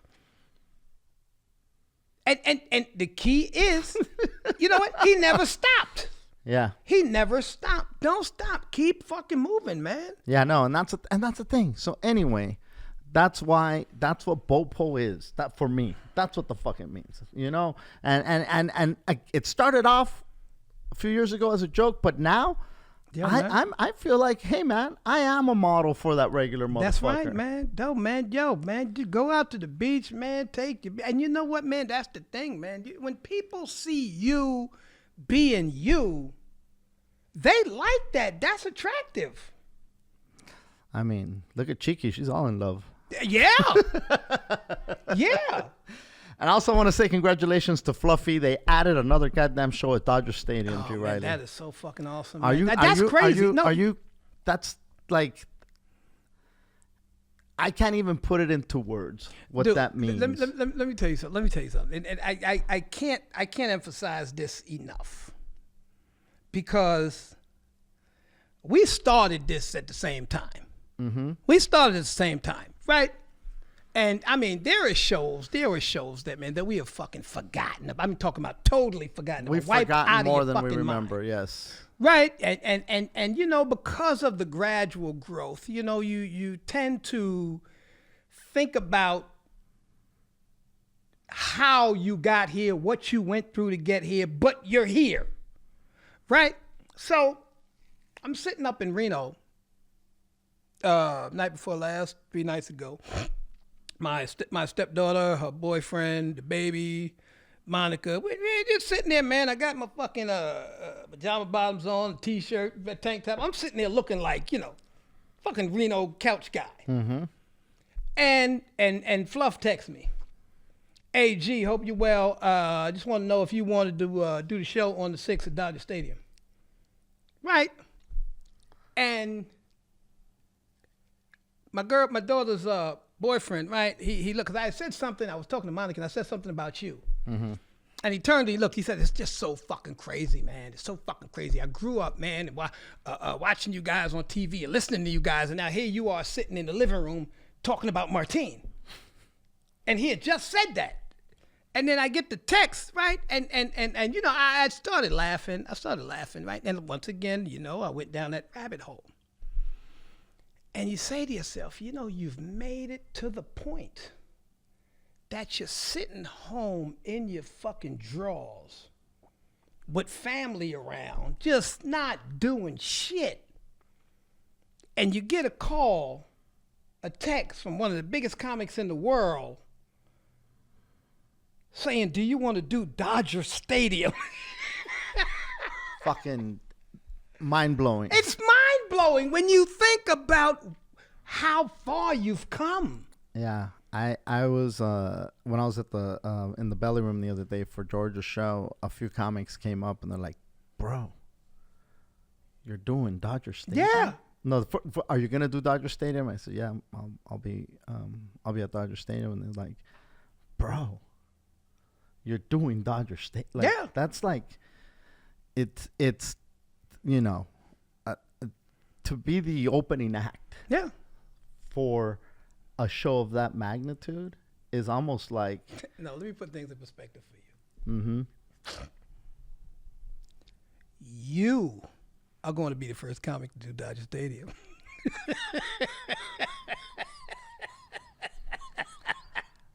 I told Ruben that. When Ruben opened up for, I think Ruben opened up for George at the Barclays Center when that opened up.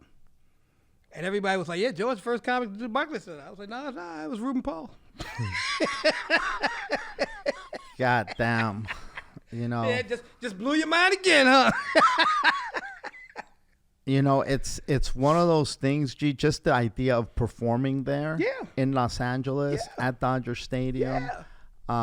Just the thought of it is so and you know what? But you know why it's like that? It's so big that you can't compartmentalize it into any section, and you can't put it into. There's many things in that you could put into perspective because you've been through something like that. And then there's other, like if somebody said to you, like I remember the first time when I flew over a glacier. Okay. Yeah. Was like, first of all, I'm about to fly over a glacier. Right. In this little ass plane. Right. In this crazy weather. Right. That, you know, the wind can take this thing and put it into the glacier, right? First of all, that's going through your head. And you're like, I'm about to fly into. Nothing can prepare you for that. Right. Nothing. Right. You know, it's the same idea now where it's like, now if I was somebody who's going to say, hey, we're going to go fly into a glacier, I'd be like, you know what? I've flown in a glacier before. And I know what that's going to, I kind of know how to how to prepare for that. Right. Now, Dodger Stadium, like, there's nothing that I can, no matter how big a show it's been, the location, the venue, the magnitude, the fact that Gabriel is the first dude to do it and add another show. But you know what? Check this out. It's like. Check this out. You know why it's like that? You know why you feel like that? You know why you feel like that? Because of all of the shit that we've done, you never got caught up in the I'm this, I'm that. You're like, your mind is blown because like, yo, man, I'm a regular motherfucker doing Dodger Stadium. Mind blowing. Literally mind fucking blowing. And you know, much props to Gabriel. Now, if he sat there and said, I knew I could do Dodger. I knew one day I'd grow up to do Dodger Stadium. Like, even in your wildest dreams as a comic. Yeah. You know. Well, you know what? Dude, me and Gabe was sitting. I don't know where you were sitting. Were you with us when we went to Philly? Remember when we went and saw Kevin Hart when he did the football stadium? Yes. Because we were sitting there. Me and Gabe. You know what Gabe said after that? He goes, "It can be done." Yeah. It can. He showed that it could be done. And we were sitting right there, like, man. We were sitting right there next to each other, man, looking up, right? And that's what I thought about when I thought about Dodger Stadium. I thought, you know what? Like we were there. sitting there watching, and now it's your turn. We saw it happen, and you know what? You're right. Once something happens, then you're like, okay, that can happen. Yeah. So once Dodger Stadium happens, what comic is out there right now looking? That's right. And saying, that's right. That's the next step. That's right. Like, because it's like, that's once you see that it can be done, you know, how many motherfuckers are out there trying to be the next Kobe? Hey, look, because they know that what Kobe did and how he did it. Yeah. Michael Jordan, they know what once he it's did. A blueprint, once it's a blueprint, then you're going to go. And that's why you're seeing so many bad motherfuckers in the NBA. Yeah. You know what, man? You know what's funny about that, man, too? Because you know, it's funny, the old heads, like, you know, the Charles Barkleys and, you know, when they start talking and whatnot, they don't, you know, oh, no, them kids would never be able to play back in our era. But, man, Charles, shut the fuck up. You wouldn't be able to play in their era. Man, think about this here, man. Kevin Durant is the same fucking size as Kareem. And he's shooting threes. And he's handling the ball. Matter of fact, have you watched any of that? The Laker thing on HBO? I haven't. Dude, that shit is so good. That shit is so good. It's so good because you know what, dude? That's on my. Dude, no, but you know why it's great? I almost watched it yesterday. It's because I was smack dab in the middle of it. Because in '83 I had season tickets, right? And I remember the dancing Barry's late. But you know what? And I remember reading the stories, and I don't know how much they're exaggerating about Jerry West when he was GM. But dude, man, he was a motherfucker, man. They had Magic and Kareem beat. Dude, that shit is good. They had the fucking scene, was funny. They had the scene where, because when Jerry Buss was getting ready to buy the Lakers, buying from Jack Kent Cooke, right? And there was a partner, Jack Kent Cooke's partner. Jack Kent Cooke's partner, they found him dead in the trunk of his Rolls at the Beverly Comstock Hotel here in Beverly Hills. But on the show, you know, they made the shit a hotel out in the valley. They wasn't going to, Beverly Hills was like, hey, no, we're not going to put fucking Beverly Hills Murder on your fucking show. Shit. But it was the Beverly, because I remember when it happened. Because when that happened, check this out. Because the Lakers had gone to. What year was that? 79. Because he bought the Lakers in 79. And Jack Kent Cooke owned them, right? Jack Kent Cooke sold to the Lakers and then went back east and bought the Washington Redskins. His partner came up dead in the Rolls. Georgia Frontiere, husband, went out for a swim and fucking drowned. And then she took over the Rams. And it was I remember that. Because the Lakers were trying to get Jerry Tarkanian to come coach the Lakers, and the mobsters was like, no. Jerry ain't leaving Vegas. All that's in there? Yeah. Yeah, I got to check it out. Dude, that shit's good, man. That shit is good. And it kills me because, you know what? I don't like watching shows week to week. I like to sit down and binge. How many episodes is it? Right now, they're up to 5 now. I think it might be 10. An hour? Yeah, but that shit is good. Dude, that shit is good. It's a lot of time. Yeah. Yeah, well, you know what, man? You got to, look, I understand. You got to sacrifice sleep. You got to give yourself something. You got to give yourself something, man. Yeah, you know what I was trying to watch, and I did the few episodes of season 1, and I still got to go back to it, is Euphoria. Ooh, fuck. Yeah, that show is fucking yeah, bananas. You know what? Once again, see, and this is the thing that you notice about movies and TV. I tell my boy Larry this shit all the time. Yo, man, they make movies about what they did. They make movies about what they did. Are you talking about the I'm talking about all of that shit. But no, well, when I saw the opioid thing, all I could think of is fucking Dope Sick. Well, yeah, but they got another one right now I'm watching. The true story about Elizabeth Holmes. You know who she is? Why does that sound familiar? Because she's like the 27-year-old girl, the CEO that had the company that was fake. Fake company. Oh, dude, Elizabeth Holmes was, they got a show on right now called The Dropout. She dropped out of Stanford. She dropped out of Stanford, and at fucking 19, she started a company. Okay. Oh, man. Yo, the show was called, here she is right here. Dropout. No. Elizabeth Holmes. Yeah, she's the one, man, dude. Yo, they just swindle. They do shit, the dirty shit, dirty. And it's called Elizabeth Holmes. No, it's called the Dropout. The Dropout. Okay. And you know what? Between watching this, and that's a series too. Yeah, between watching between watching. Why can't it just be an old-fashioned documentary and tell me the whole story in an hour and a half? Between watching this and the other one about the opioid crisis. I forget the name of it, but that was another one. Dope Sick. Mm-hmm. Between those two, you could understand why people didn't want to get vaccinated. You can understand. Oh yeah, Dope Sick. When they had the same verbiage, and we had a thing pulled. We had an episode pulled, from YouTube because we said that because I said, Hooter, I just got back from Florida and there's no COVID in Florida. Clearly, fucking joke. In jest. Mm-hmm. So it violated the goddamn whatever shit, right? And they pull, and you're gonna dispute it. You're out of your fucking mind. I'm gonna fight with you over. Right. Well, it was just joke. Shut the fuck up, right? Are we even having this conversation? Right. But anyway, some of the verbiage in Dope Sick, when they said we're giving these people this high dose, and they're still having pain. Mm-hmm. And then he said, well, what do we do? Mm-hmm. And then he said, well, you know what it is? There's some cases where there's breakthrough pain. Right. And then, and it just so coincidentally happened that it was when there was that big outbreak of vaccinated people in Massachusetts somewhere. Right. And they said, oh, well, there's some breakthrough cases. Yeah. Because at that time, if you got the vaccine, it meant you weren't going to get it. Yeah. You weren't going to get it. Yeah. You weren't going to transmit it. This is our way to zero, you fucks. Yeah. Let's go. Line up. Yeah. And so the belief was, so then when they were getting the COVID, it was like, well, they're vaccinated.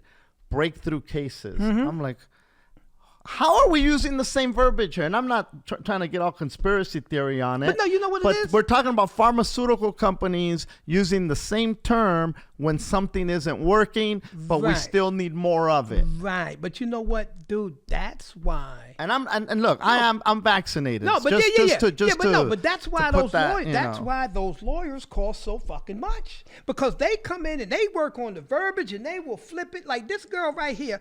When you go into a CVS or a Walgreens, right? You go in the back where they had a little chairs and whatnot, and it's called a wellness center. They came up with that shit. They came up with that. No. Let's call it a wellness center. And dude, she had this blood. Dude, this shit didn't work. They knew it didn't work. They fucked with it. They made it look like it worked. They dirty. She made it sick, dude. And you know who ended up backing her? Mm-mm. Fucking George Shultz. It's George Shultz who was like the secretary of something when Reagan and some such was in office, and fucking I think it was Warren Buffett. Warren Buffett invested $125 million. Now, I don't know nothing about this chick. When you finish, Google her and you'll see. Dude, I started watching the show and I'm like, wow. Her and this Indian dude, they knew the shit didn't work. They knew it didn't work. He was Indian. Not Native American. No, he was Indian.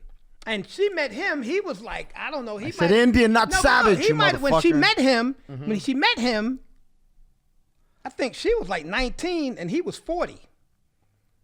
And he had a company that he had sold, right? And then he took $20 million and he put $20 million into her shit. And dude, it's dirty. They're dirty, man. And like I said, when I see that between this and Dope Sick, I understand why people don't want to get vaccinated. Because you know what? When you know that they're lying, like I said, you're fucking ballsy when you make movies and TV shows about shit you do and then get mad when 1 billion people watch it and half of them people say, nah, I'm not getting vaccinated. I got questions. Yeah. Even people, listen, and you know what got fucked up, G?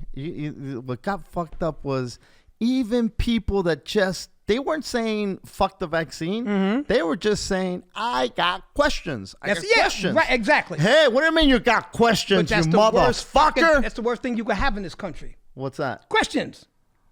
Dude, you go to get a car. Check this out. Think about this. You go get a car. Go buy a car. Go buy a car and you walk in and they give you the fucking contract, right? Contract this fucking big, right? You sit there, okay, you start reading it. See how far you get before they get mad at you. They gonna be like, yo, come, motherfucker, just sign it. Because they're used to people just sign. People don't read shit anymore. People don't read shit. Then they just start initially. Yeah, shit. Then they be standing. I didn't know. Motherfucker, you should have read it. There were words there for a reason. They gave it to you. They be like, hey, I gave it to him. Motherfucker didn't read it. Oh, goddamn. Just be cute. Just be fucking cute. Well, and that's it, bro. You know, I'm just living my best Bopo life, G. I'm gonna start wrapping this shit up. Hey, people, listen. Just be happy with who you are. Be happy with who. Stop trying to impress people, man. Nobody gives a fuck about you. not like that. Not like that. Not like that. I'm trying to impress people. Not like that. We love you. Nobody gives a fuck about you. You know what's funny, bro? You know what's funny? That there's people that have to have they won't be seen in the same outfit twice. Okay. There's there's people's lives like that. I know. And it's an outfit from head to toe. Yeah. We're talking hat, top, bottom, and shoes 90% of the time. Okay. And then once it's been pictured, and now that there's cameras everywhere, that shit's gonna be out there. All right, now that it's out there, you can't wear that shit no more. And there's a belief about that. And bro, I'm telling you, I had this motherfucker DM me and say to me, that's the same shit you wore in blah, blah, blah town. Wow. And no. And I looked at, and I was like, you know what so I replied to him. You know what I said to him? What? I have 5 outfits of the same thing, and I rotate them. All right. You know what you should have said? That motherfucker put, oh, okay. Like, and I'm like, what? Like, what the? And the fact that, okay, go ahead. Let me tell you something. Yesterday, when I was in the airport in Reno, having them problems, I had on the exact same shit I got on right now. It's like, the fact that you got to go get that many outfits, it's like, you know, and look, God bless you if that's the life that you're living. You're trying to keep up with the Kardashians. And you're trying to keep up with that. Dad, you're trying to keep up with the Kardashians. That's what they're doing. Dude, that's so many outfits. Yo, man. So many costumes. Dude, you know what? Think about this here. Michael Jackson was at the top of his fucking game. Every time you saw him, he had on red shirt, black pants. Tiger Woods, when he was at the top of his game, he had on red shirt and black pants. Yeah. Dude. Yeah. Come on, man. It's yo, insane. You get comfortable. Dude, I don't even like the weather. I know you don't like wearing pants, no, but I don't even like wearing pants. I don't even like, I know, man. I want to, well, it's, you know what you want to do? You want to be comfortable. I'm wearing elastic and you're wearing sweats, bro. Yo, you just want to be comfortable. Look at the shoes that I'm wearing. Yeah. I'm wearing fucking Crocs. But you know what though? Like I said, between the Kardashians and Instagram, people they wanna, like, yo, dude, do you know really? Nobody knows what Kim Kardashian looks like. Because when you have on that kind of makeup, you look adorable. You look stunning. Dude, no, you know what? That's not. First of all, okay, the first thing you put on is foundation. Yes. Let's dissect that. Yeah. It's the first layer. Let's build a face. Yes. On your face. Yes. Yes, because yours isn't good enough. Dude. Yes. It's called foundation. And then you fucking put a layer on top of that. And then you put a slap some paint on that. And then you gotta slap more shit on it. And then you put some rosy cheeks here, and then you brush this, and you did. Yes. There's people that make a fortune putting on that makeup. And there are people that go broke chasing it. Yeah. You know. You got to be happy. Be happy with you. I wore eyeliner as a teenager. Okay, I never heard that before. Well, you know, it was when there was this crux where there was hardcore metal, which I loved. Okay. But there was also glam metal. Okay. Like that was kind of like right around the same time. And I remember motherfuckers, one of my friends, he showed up and he had eyeliner on. And his, it was just eyeliner on the bottom of the thing. It didn't do much, but it just gave it this extra little oomph, right? So we're hanging out, and my friend looks at him and he says, "Hey, man, did you paint your eyes?" He didn't say put makeup. He said, "Did you paint your eyes?" Right? And he goes, "No," and kept looking at him. "Nah, dude, you painted your eyes." "No, I didn't." "Yeah, you did." And then it's like finally he said, "Oh, well, my sister put eyeliner on me, right?" And then we're like, "All right." And then I was like, we're going to a concert in San Pedro at the Dancing Waters, and we stopped at Save-On. And we're going to buy some fucking eyeliner. And it was a pencil, a red pencil. I'll never forget this shit. A red pencil that was already sharpened, and it was red. I mean, black tip. Hey, I remember those pencils. My mom had one.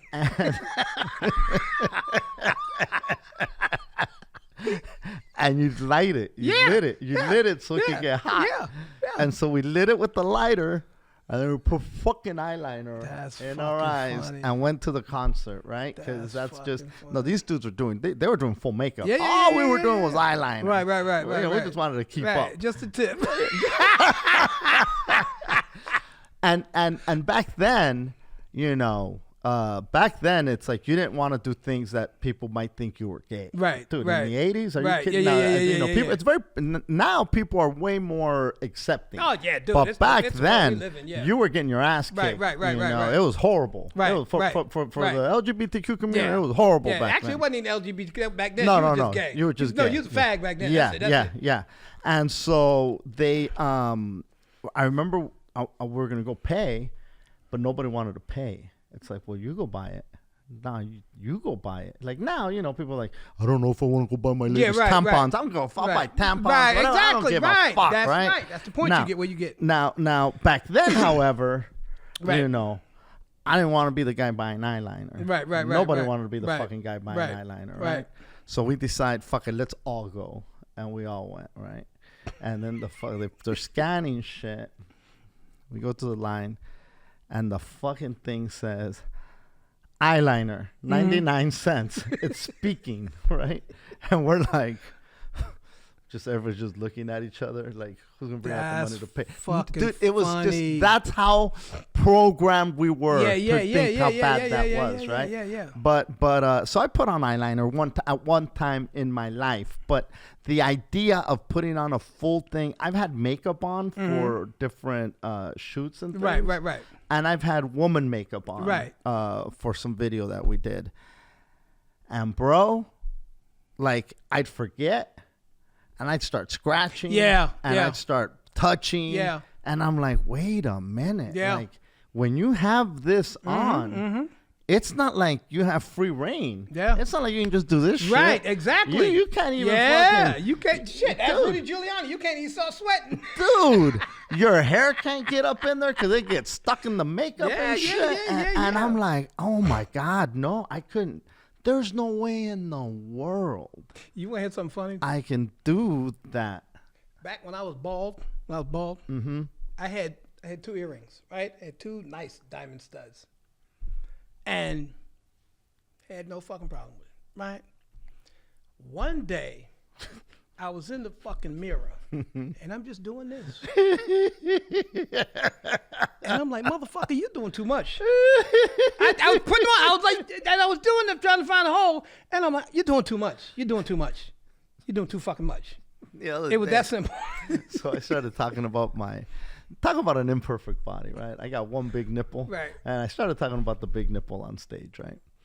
And now I was, and it got big because I had the piercing in there for so long, and I was thinking the other day. I was actually telling Chiki, I'm thinking of piercing this one. Okay, don't do that. So that it can get to the size of this one. And then I thought, but if I pierce this one, I might as well pierce this one. And then she goes, you're going to pierce your nipples? And I go, well, the thought crossed my mind, but I don't know. Don't do that. Don't do that. Because you know what, man, look. We have both reached that age, right, where gravity is already taking shit down. I'm going to look like them National Geographic chicks. The last thing you need is 2 little chandeliers on your titty. You don't need nothing to be pulling shit down. Yo, man, I get out the bathroom. I look at myself like when I put these sweatpants on, when I got no shirt on, And I'm lucky because I only got a little bit. It just flaps over just a little bit, not like Yeah. No, I got. Yeah, shit's but I'm flapping like, right now. I'm like, look, man, look, just keep fucking moving, man. Just you got that. Well, you're also Bopo. Yeah. Oh, dude, look, man. Sometimes I ride my bike without my shirt on. Yo, I was riding one day. You're out there like fucking. Dude, I was riding out there one day. The dude gave me the thumb. Dude was like, yo. What's his name, bro? You're out there like Vladimir Putin on the horse, bro.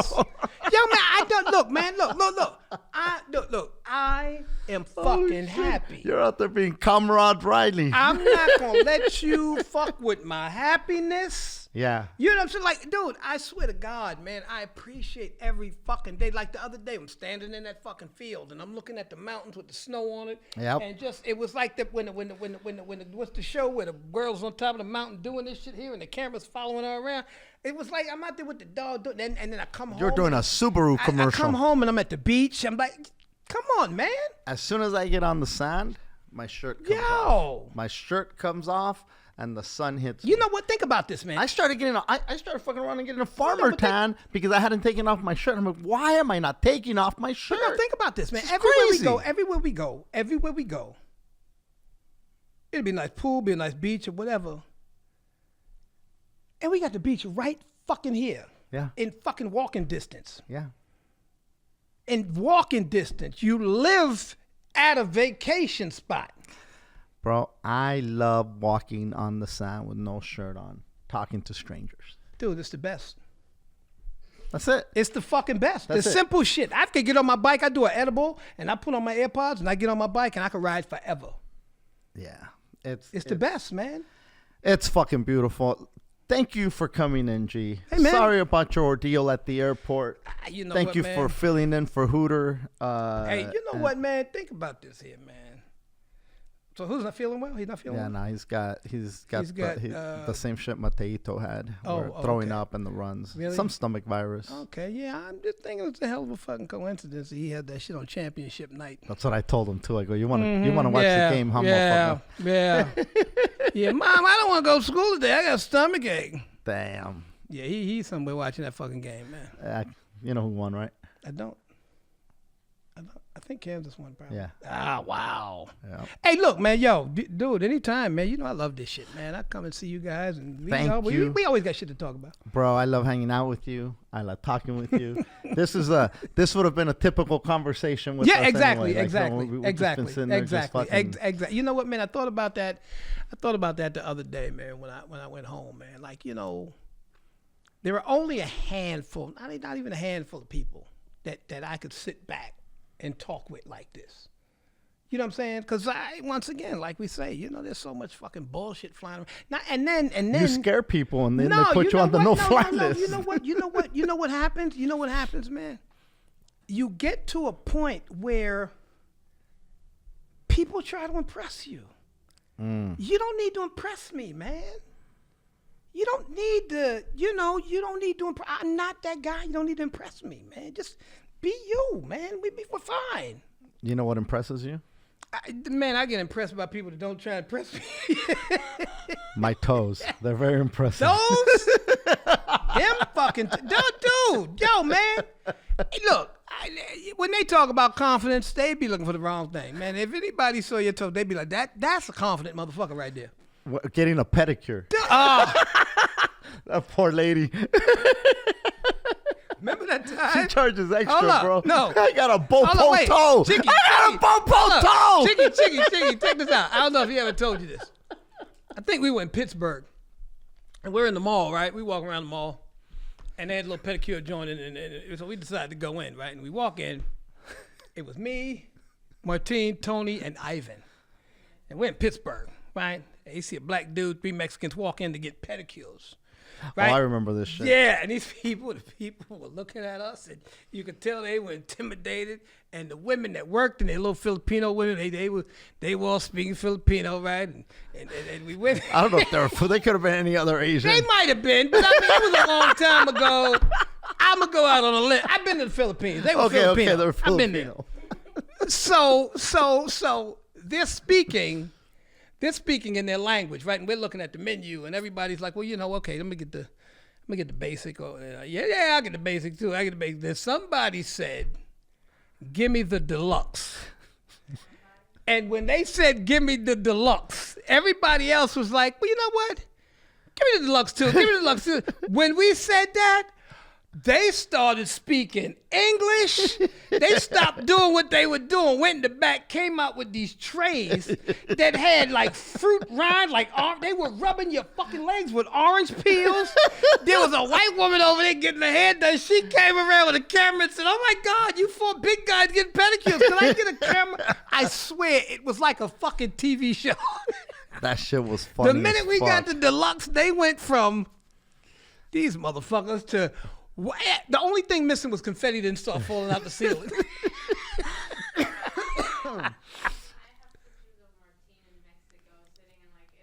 Oh, in Mexico? Bro, here's the thing. I've always, because my toes are so goddamn big, I've always fucked them up cutting them nails. Mm-hmm. It's not an easy task, and so I've always had foot problems, right? Once I got fixed most of my foot problems, I'm like, man, I don't know how to fuck with these goddamn toes. Let me take them to the person. It's like the bike. I'm over here I'm trying to fix my toes like I'm trying to fix the bike. I need to take them to a professional to take care of these motherfuckers, G. Man, let me tell you something. I got it. When I cut my toenails, right, I have a difficult time getting to my baby toe on my left foot with my right hand. So I know you got problems. Oh yeah. I don't even attempt it anymore, but bro. You know what though, man? Like I said, man. I go and I'll get I'll get one every couple of weeks, every few weeks. Yeah, but I mean, like, you know what, man? Look. I don't know, man. You get to a certain age, man, where you just like, yo, man, you know what? Think about that. No, think about the things you've done in your life. How the fuck are you gonna do all of that and then let a toe bother you? No, fuck that. That's what I'm saying, though. There are people that think about like, oh my God, But do you know that toe stopped me from getting pedicures early on in my life? Yeah, well, you know what though, because you're just embarrassed. And besides that, guys weren't getting pedicures. But you know what, black and Mexican, man, we give a fuck about our feet. We be like, nah, man, I'm not letting nobody touch my feet. Nah, fuck that. And then you go and get one, and you go, ooh. Yeah, what's wrong with somebody rubbing your goddamn feet? Yeah, you know what? No, you get to a point where you go, you know what? Yeah, I need to pamper myself a little bit too. Bro, even the apostles got their foot rubbed. But you know what, man? But like I said, man, the thing is, you know what? I want the apostle pedicure. You know what, man? Do you know I don't let a fucking thing bother me. That's this apostle pedicure. I don't let shit bother me, man. That's the name of this episode. Yeah, I don't let shit bother me, man. I mean, yo, man, when you're good. You're good. You live in Santa Monica. You live near the beach. Like, when I was on the boat, I used to always say, you know what? If a motherfucker if this was a movie and somebody in Cleveland saw it, they'd want my life. You got to appreciate it, man. You got to appreciate life. And that's why I like talking to you, because I know you appreciate the fuck out of it. You live it with... You know what I do? You know what I do? You know what I do? You bite it, motherfucker. It'll be fucking raining cats and fucking dogs. You know what I do?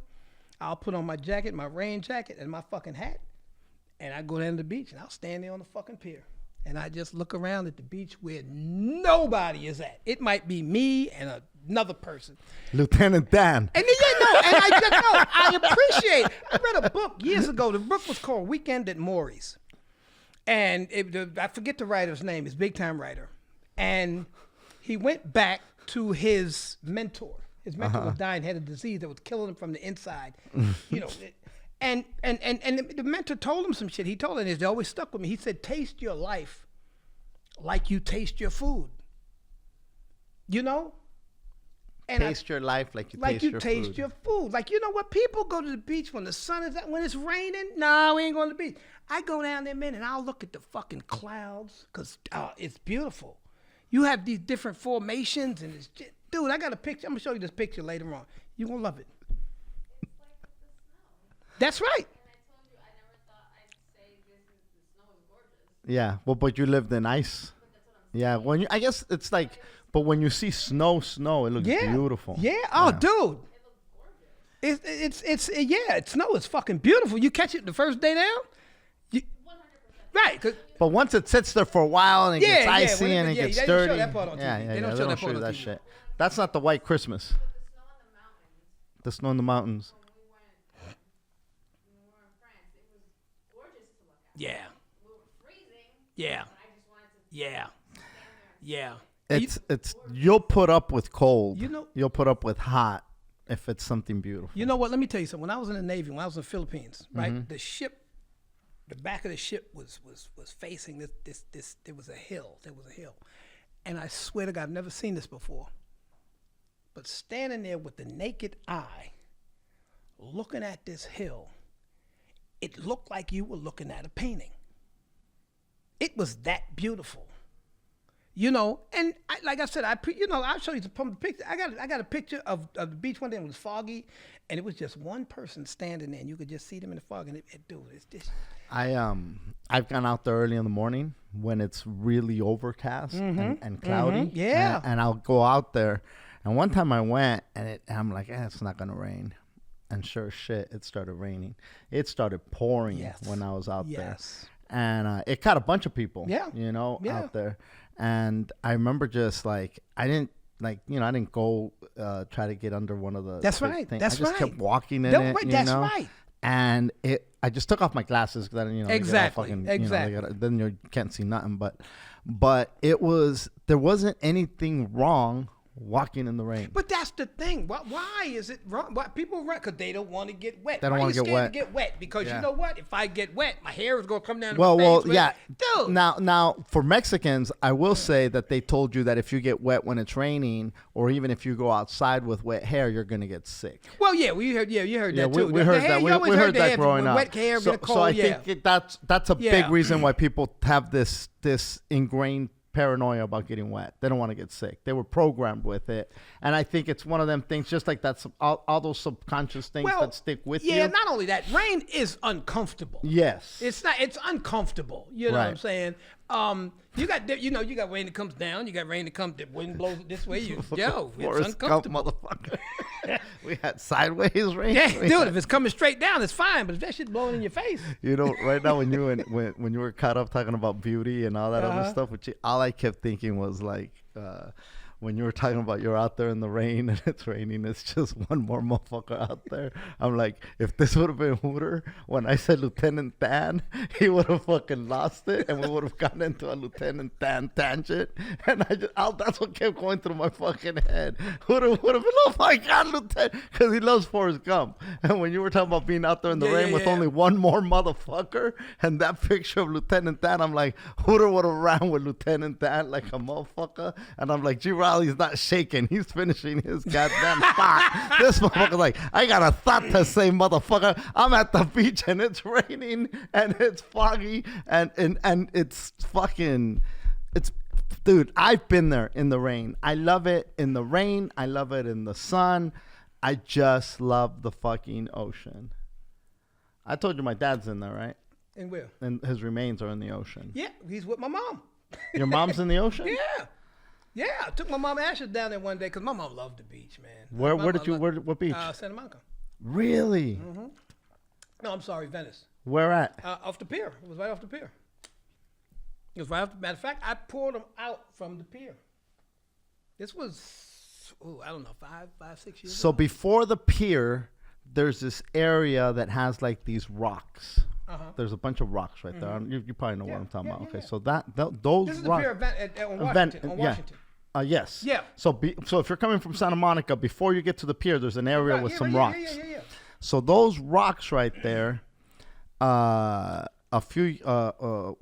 I met my sister, my dad's oldest daughter that I had never met, we went to the beach and we ended up walking and we bought a Coors tall can, 2 Coors tall cans, and we kind of poured them as we walked, and then we went and we burned some sage, right? Yeah. And we just talked, and we talked about my dad, and and for some reason I went back there one time when I was doing some like meditation stuff, and I ended up, and it was almost at the exact same place, and I was like, oh shit, this is pretty crazy. And then I for his birthday last year, I said, I'm gonna take this motherfucker a beer and a Hostess cupcake, because he used to like those fucking Hostess cupcakes, right? So I took it and I put it on the fucking rock. I put the beer, I opened it up, and I put it in the rock. Now, when we were walking the first time, she goes, "Oh, we haven't been pouring." I go, "He'd be talking shit. Like, hey, motherfuckers, pour me some goddamn beer while you're holding on to it. Just fucking pour it, right?" And so when I put the thing there, I was like, "This is pretty cool. I'm gonna pour the beer out in a minute." It was mostly symbolic, right? Right. And I said, "You know what? Let me get a picture of this shit." So I got my phone out and I got back and I started taking a picture. And then I'm like, "Oh man, I want to see the perfect wave come, so I can get the perfect wave for this fucking picture, right?" I'm holding the fucking phone there, waiting for the perfect goddamn wave. And the whole time, all I could hear this motherfucker say is like, "Pour the goddamn beer." Right. Like, you brought me this fucking beer. Right. Pour the fucking beer, you motherfucker. I'm hearing this conversation in my head, but it's me talking to myself, obviously. Right. And I'm just laughing about it, waiting for go get the perfect picture. And all of a sudden, this fucking giant wave comes, knocks everything over, spins me. I'm like trying to get the phone not wet. I don't record. I don't get nothing. And I look back and the shit's gone. It's no longer on the fucking thing. It's no longer on the fucking thing. And I'm like, and then from the side comes this guy that was back there just chilling, right? And he goes, "Where did that come from? I've been here for hours. Did you see that shit?" Wow. And I was like, "Yeah." Then he grabs the can and he goes, "Oh shit." And then he goes, "It still has some." And then he just poured it into the ocean. He poured the rest of it in. Yeah. And then he took the can. And I was like, a coincidence, whatever the case may be. But the fact that you say that's the same area. Yeah. It's the same exact fucking area. And that energy there, every time I go I don't always walk to the rocks. Right. Because I start over on the other side. But when I do walk there, I when I get close to it, I'm going to go all the way there. And I go all the way there, and there's this energy there. There's this energy there that's just a different type of energy. Check this out. When I first met Monica, right? We were talking in Vegas, and she would say, "You know, all I want to do is stick my toes in the sand," right? And when I think of my mom, what comes to my mind, we would go to the beach, and my mom would just be digging her toes in the sand, right? So when she finally comes out to L.A., right? That was when I had the room in El Segundo. And she was standing by the sink, and she was washing something in the sink. And while she was doing that, she was doing leg ups, like, you know, coming up on her toes to work the calves. My mom used to do that all the time, right? There's a picture of my mom on the wall. And she looked at the picture and she said, "Who's this? I've seen this lady before." I'm like, "That's my mom." She's like, "I swear to God, I've seen this lady before." That was creepy. Wow. Yeah. That was creepy. And like, that's what she always said that. She always says, your mom sent me to you. She always says that. And dude, I'm telling you, she was standing there. I looked over and I saw her at the sink, and she was doing the same thing my mom does at the sink. And between that and just saying she wants to just dig her toe, and my mom used to always do that, just dig her toes. She would lay back and just dig her toes in the sand. You're fucking your mom.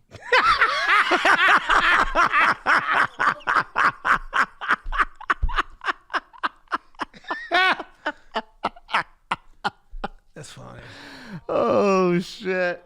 Dude, I'll tell you what, man. You know what, man? If I got a picture of my mom and dad, dude, I swear to God, they were a ghetto power couple.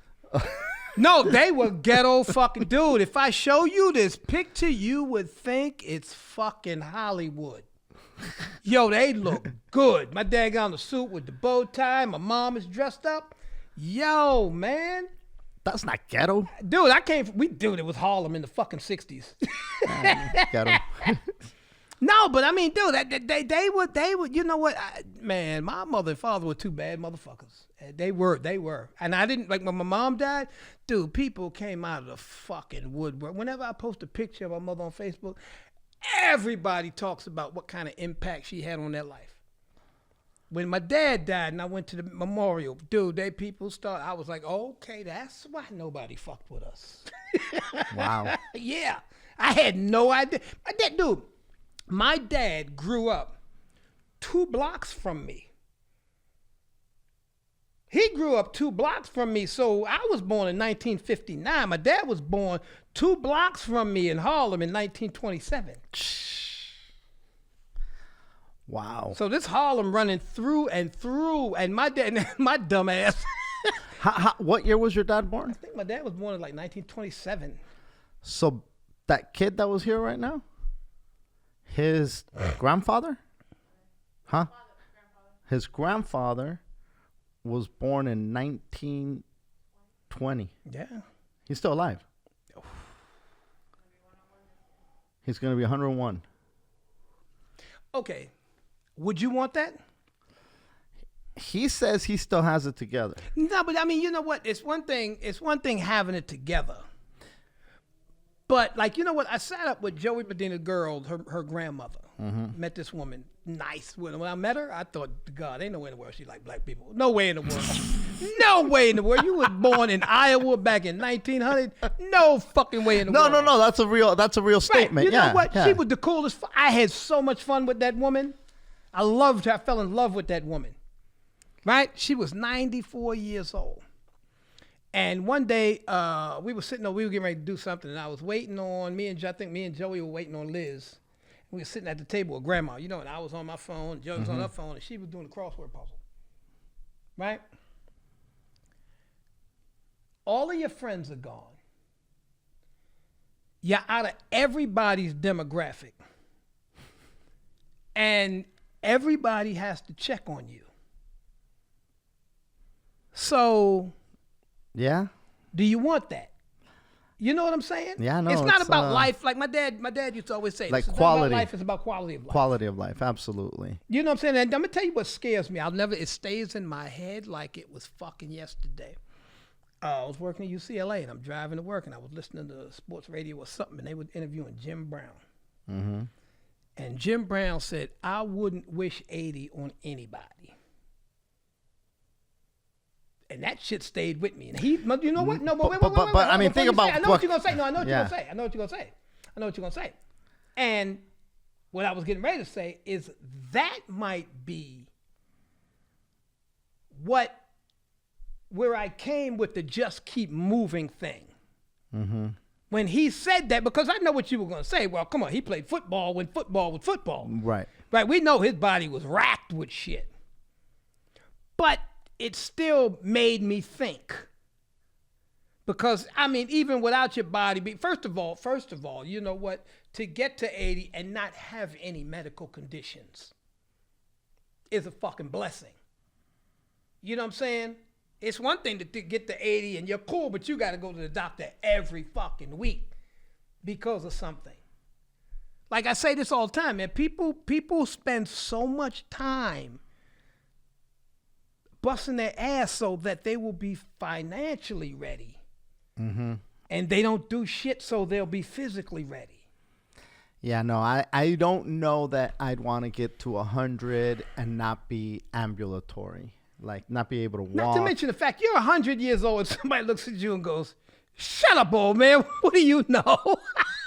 You can't even get up to kick his ass. Or I'm this fucking old wise guru fucking giving life advice. Do you remember with music, with a fucking what do you call that Indian instrument?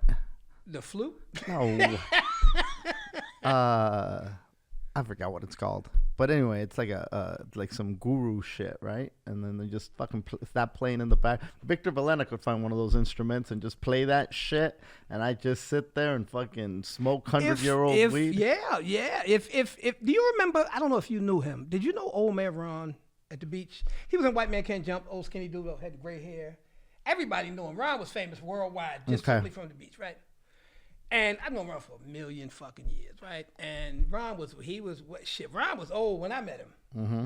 He's one of them guys, it seems like he was old when you met him. But he would go out there and play ball. He kept moving. You know, Ron see you eating a hot dog so much, you eating them dead animals. So you didn't even want to eat around Ron now because everything you ate was wrong. That processed food, get the fuck out of here with that, blah, blah, blah, blah. Ron was like that, right? And Ron got old and he had a stroke. He ended up having a stroke. And he was in a wheelchair. Hadn't seen him for a long time. And I'm coming back from walking. I walked Santa Monica, and I'm coming back because he lived up there. And I saw Ron on the beach. He was in his wheelchair. He was arguing with this kid, right? Because the kid was a breakdancer. Kid was a breakdancer. The kid came out and put his little cardboard down. And Ron didn't on the beach, and Ron didn't like where he put the cardboard. This was in the 80s? No, this 90s? was fucking. This might have been 10 years ago. People are still breakdancing with cardboard 10 years ago? He was doing something that required cardboard down. I'm thinking it might have been, I don't know, but he was doing something cardboard down. And Ron, I'm coming back and I see Ron arguing with this kid. I'm like, Ron, fuck you arguing with what? Yeah, this motherfucker come, man. He put the cardboard down. I told him to move the cardboard here. Man, I'll kick his ass. Ron, you're the stroke and you're in a wheelchair. You ain't kicking nobody's ass no more. Yeah, that's the thing.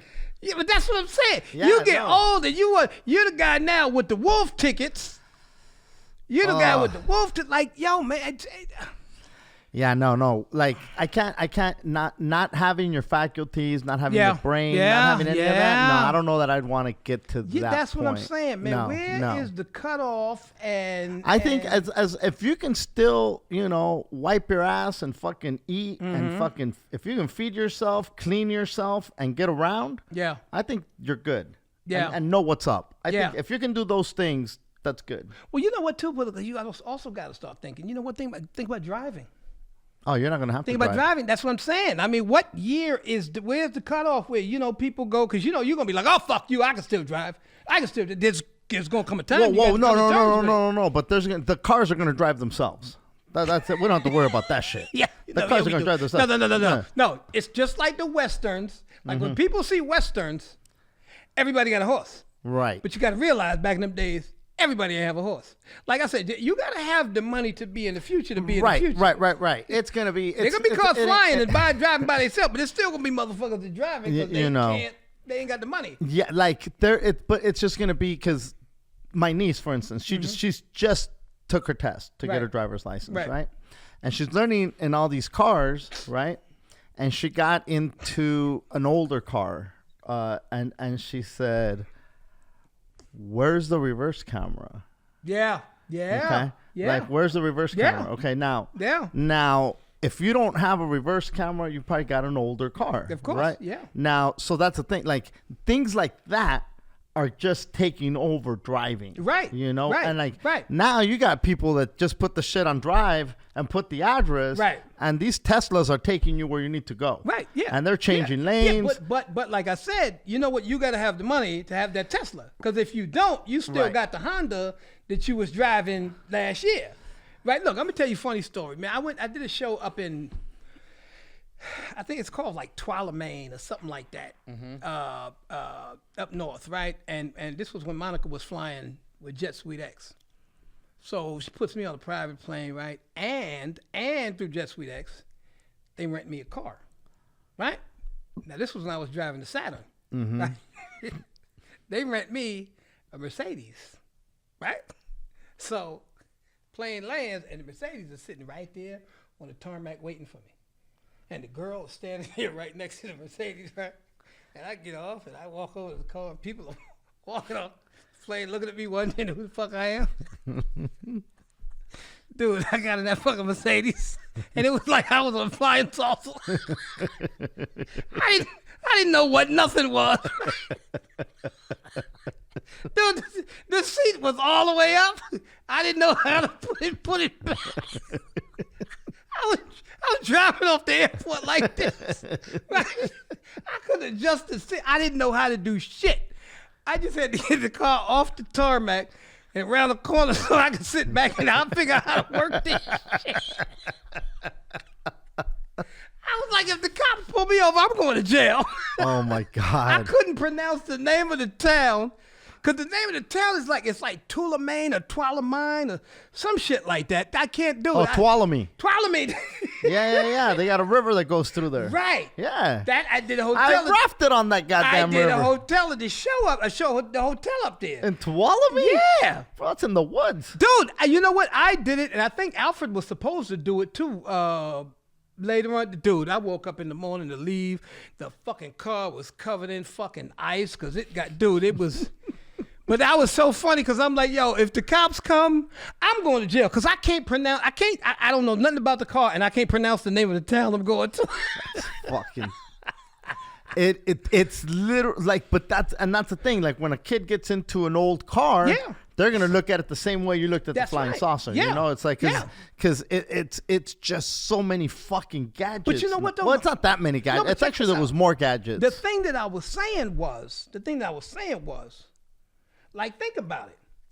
Right now, we are in our future, but the people that are in the future are the motherfuckers that got a shit ton of money that could buy all of this shit that goes with the future.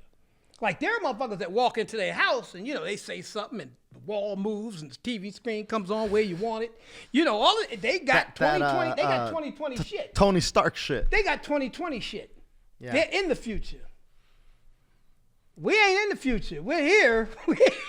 We're still. Yeah, no, the technology that's out there is fucking like just another level. Like I said, when you see a Western, people don't realize, when you, like, you know, you see a Western, you just see it and you go, oh, yeah, whatever.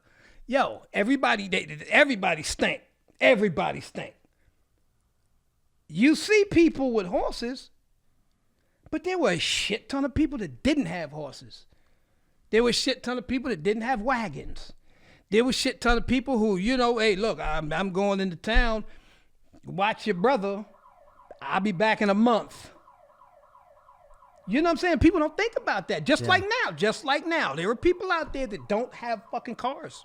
I'll be back in a month. That's Can you right. imagine that shit? Think about it. No, people don't think, you think how different it really was. There wasn't no fucking painkillers. They pulled your tooth. They just pulled your shit out your mouth. There was, I mean, you know. Yeah, that surgery, you just bit down on the handkerchief. Yo, you couldn't, there wasn't no refrigerator. You cooked it. You had to fucking eat it. You know what? When the shit went bad, you still had to eat it because you didn't have nothing else. I saw a thing on, I forget what it was, man, but they were talking about steak sauce and ketchup. That's why they made ketchup. That's the whole purpose of ketchup, was to cover up the taste of meat that had spoiled. Yeah. Yeah. Put the sweet tomato on this shit. It'll be good. Yo, like We'll I call that said, shit man, meatloaf. just because it's the future don't mean you're in the future. Fuck it, we're in the future, G. Riley. I'm good. Yeah, we're fucking. I'm good. I got a fucking car. I got hot and cold running water. We're in the fucking future. There's a better future than I thought I'd ever be in. Oh, dude. Like I thought the world was gonna be over by the year 2000, and I thought nuclear war was gonna blast us all during fucking Gorbachev, Reagan years. You know, I thought that's what I used to think. I used to think that was the future. That was the fucking shit. So the fact that we're still fucking here, we're still kicking, it's a beautiful goddamn what's my man's future name? present. What's the motherfucker's name? Is it Michael Myers? The motherfucker that made the movie Halloween? Fahrenheit 9/11. Oh, Michael. Yeah. I forget what his name is, Yeah, but anyway, yeah. you know what, man? He opened my fucking eyes. Fahrenheit 9/11 opened my The chubby dude with the glasses. Yeah. And the hat. Yeah, yo, Fahrenheit 9/11 opened my eyes, man. He said one thing in that movie that just stayed with me. Just keep them scared. Keep them fucking scared. Don't be scared. And think about it, man. People are scared every day of something. There's always something to be scared of. There's a boogeyman that every single fucking day was Here COVID. Here comes Putin. It was COVID for Here 2 comes years. Trump. It was COVID. Here comes That's right. COVID. Here That's comes right. the vaccine. That's right. Something's Here gonna be comes next. the fucking. Something's gonna be next. Keep them scared. Keep them fucking scared. Fuck it. I'm not scared. I'm not scared. I survived my big toe. I can survive no matter what the fuck happens. Yeah, God forbid you kick a motherfucking ass. That's a wrap. Hit us with the rate and review. Share us. Thank you for tuning in to another episode of the Yo Yo Yo podcast. Hooter will be back next week. We appreciate all you motherfuckers. Riley, thank you for coming, bro. It's my pleasure, man. Thank you guys for listening to us, man. This is what we do, man. We do this when we ain't doing nothing. We do this. And again, congratulations to Fluffy. 2 shows at Dodger Stadium, May 6th, May 7th. Just an incredible fucking accomplishment. Yes. Big fucking props. And peace. I think I can overdrive it just a little.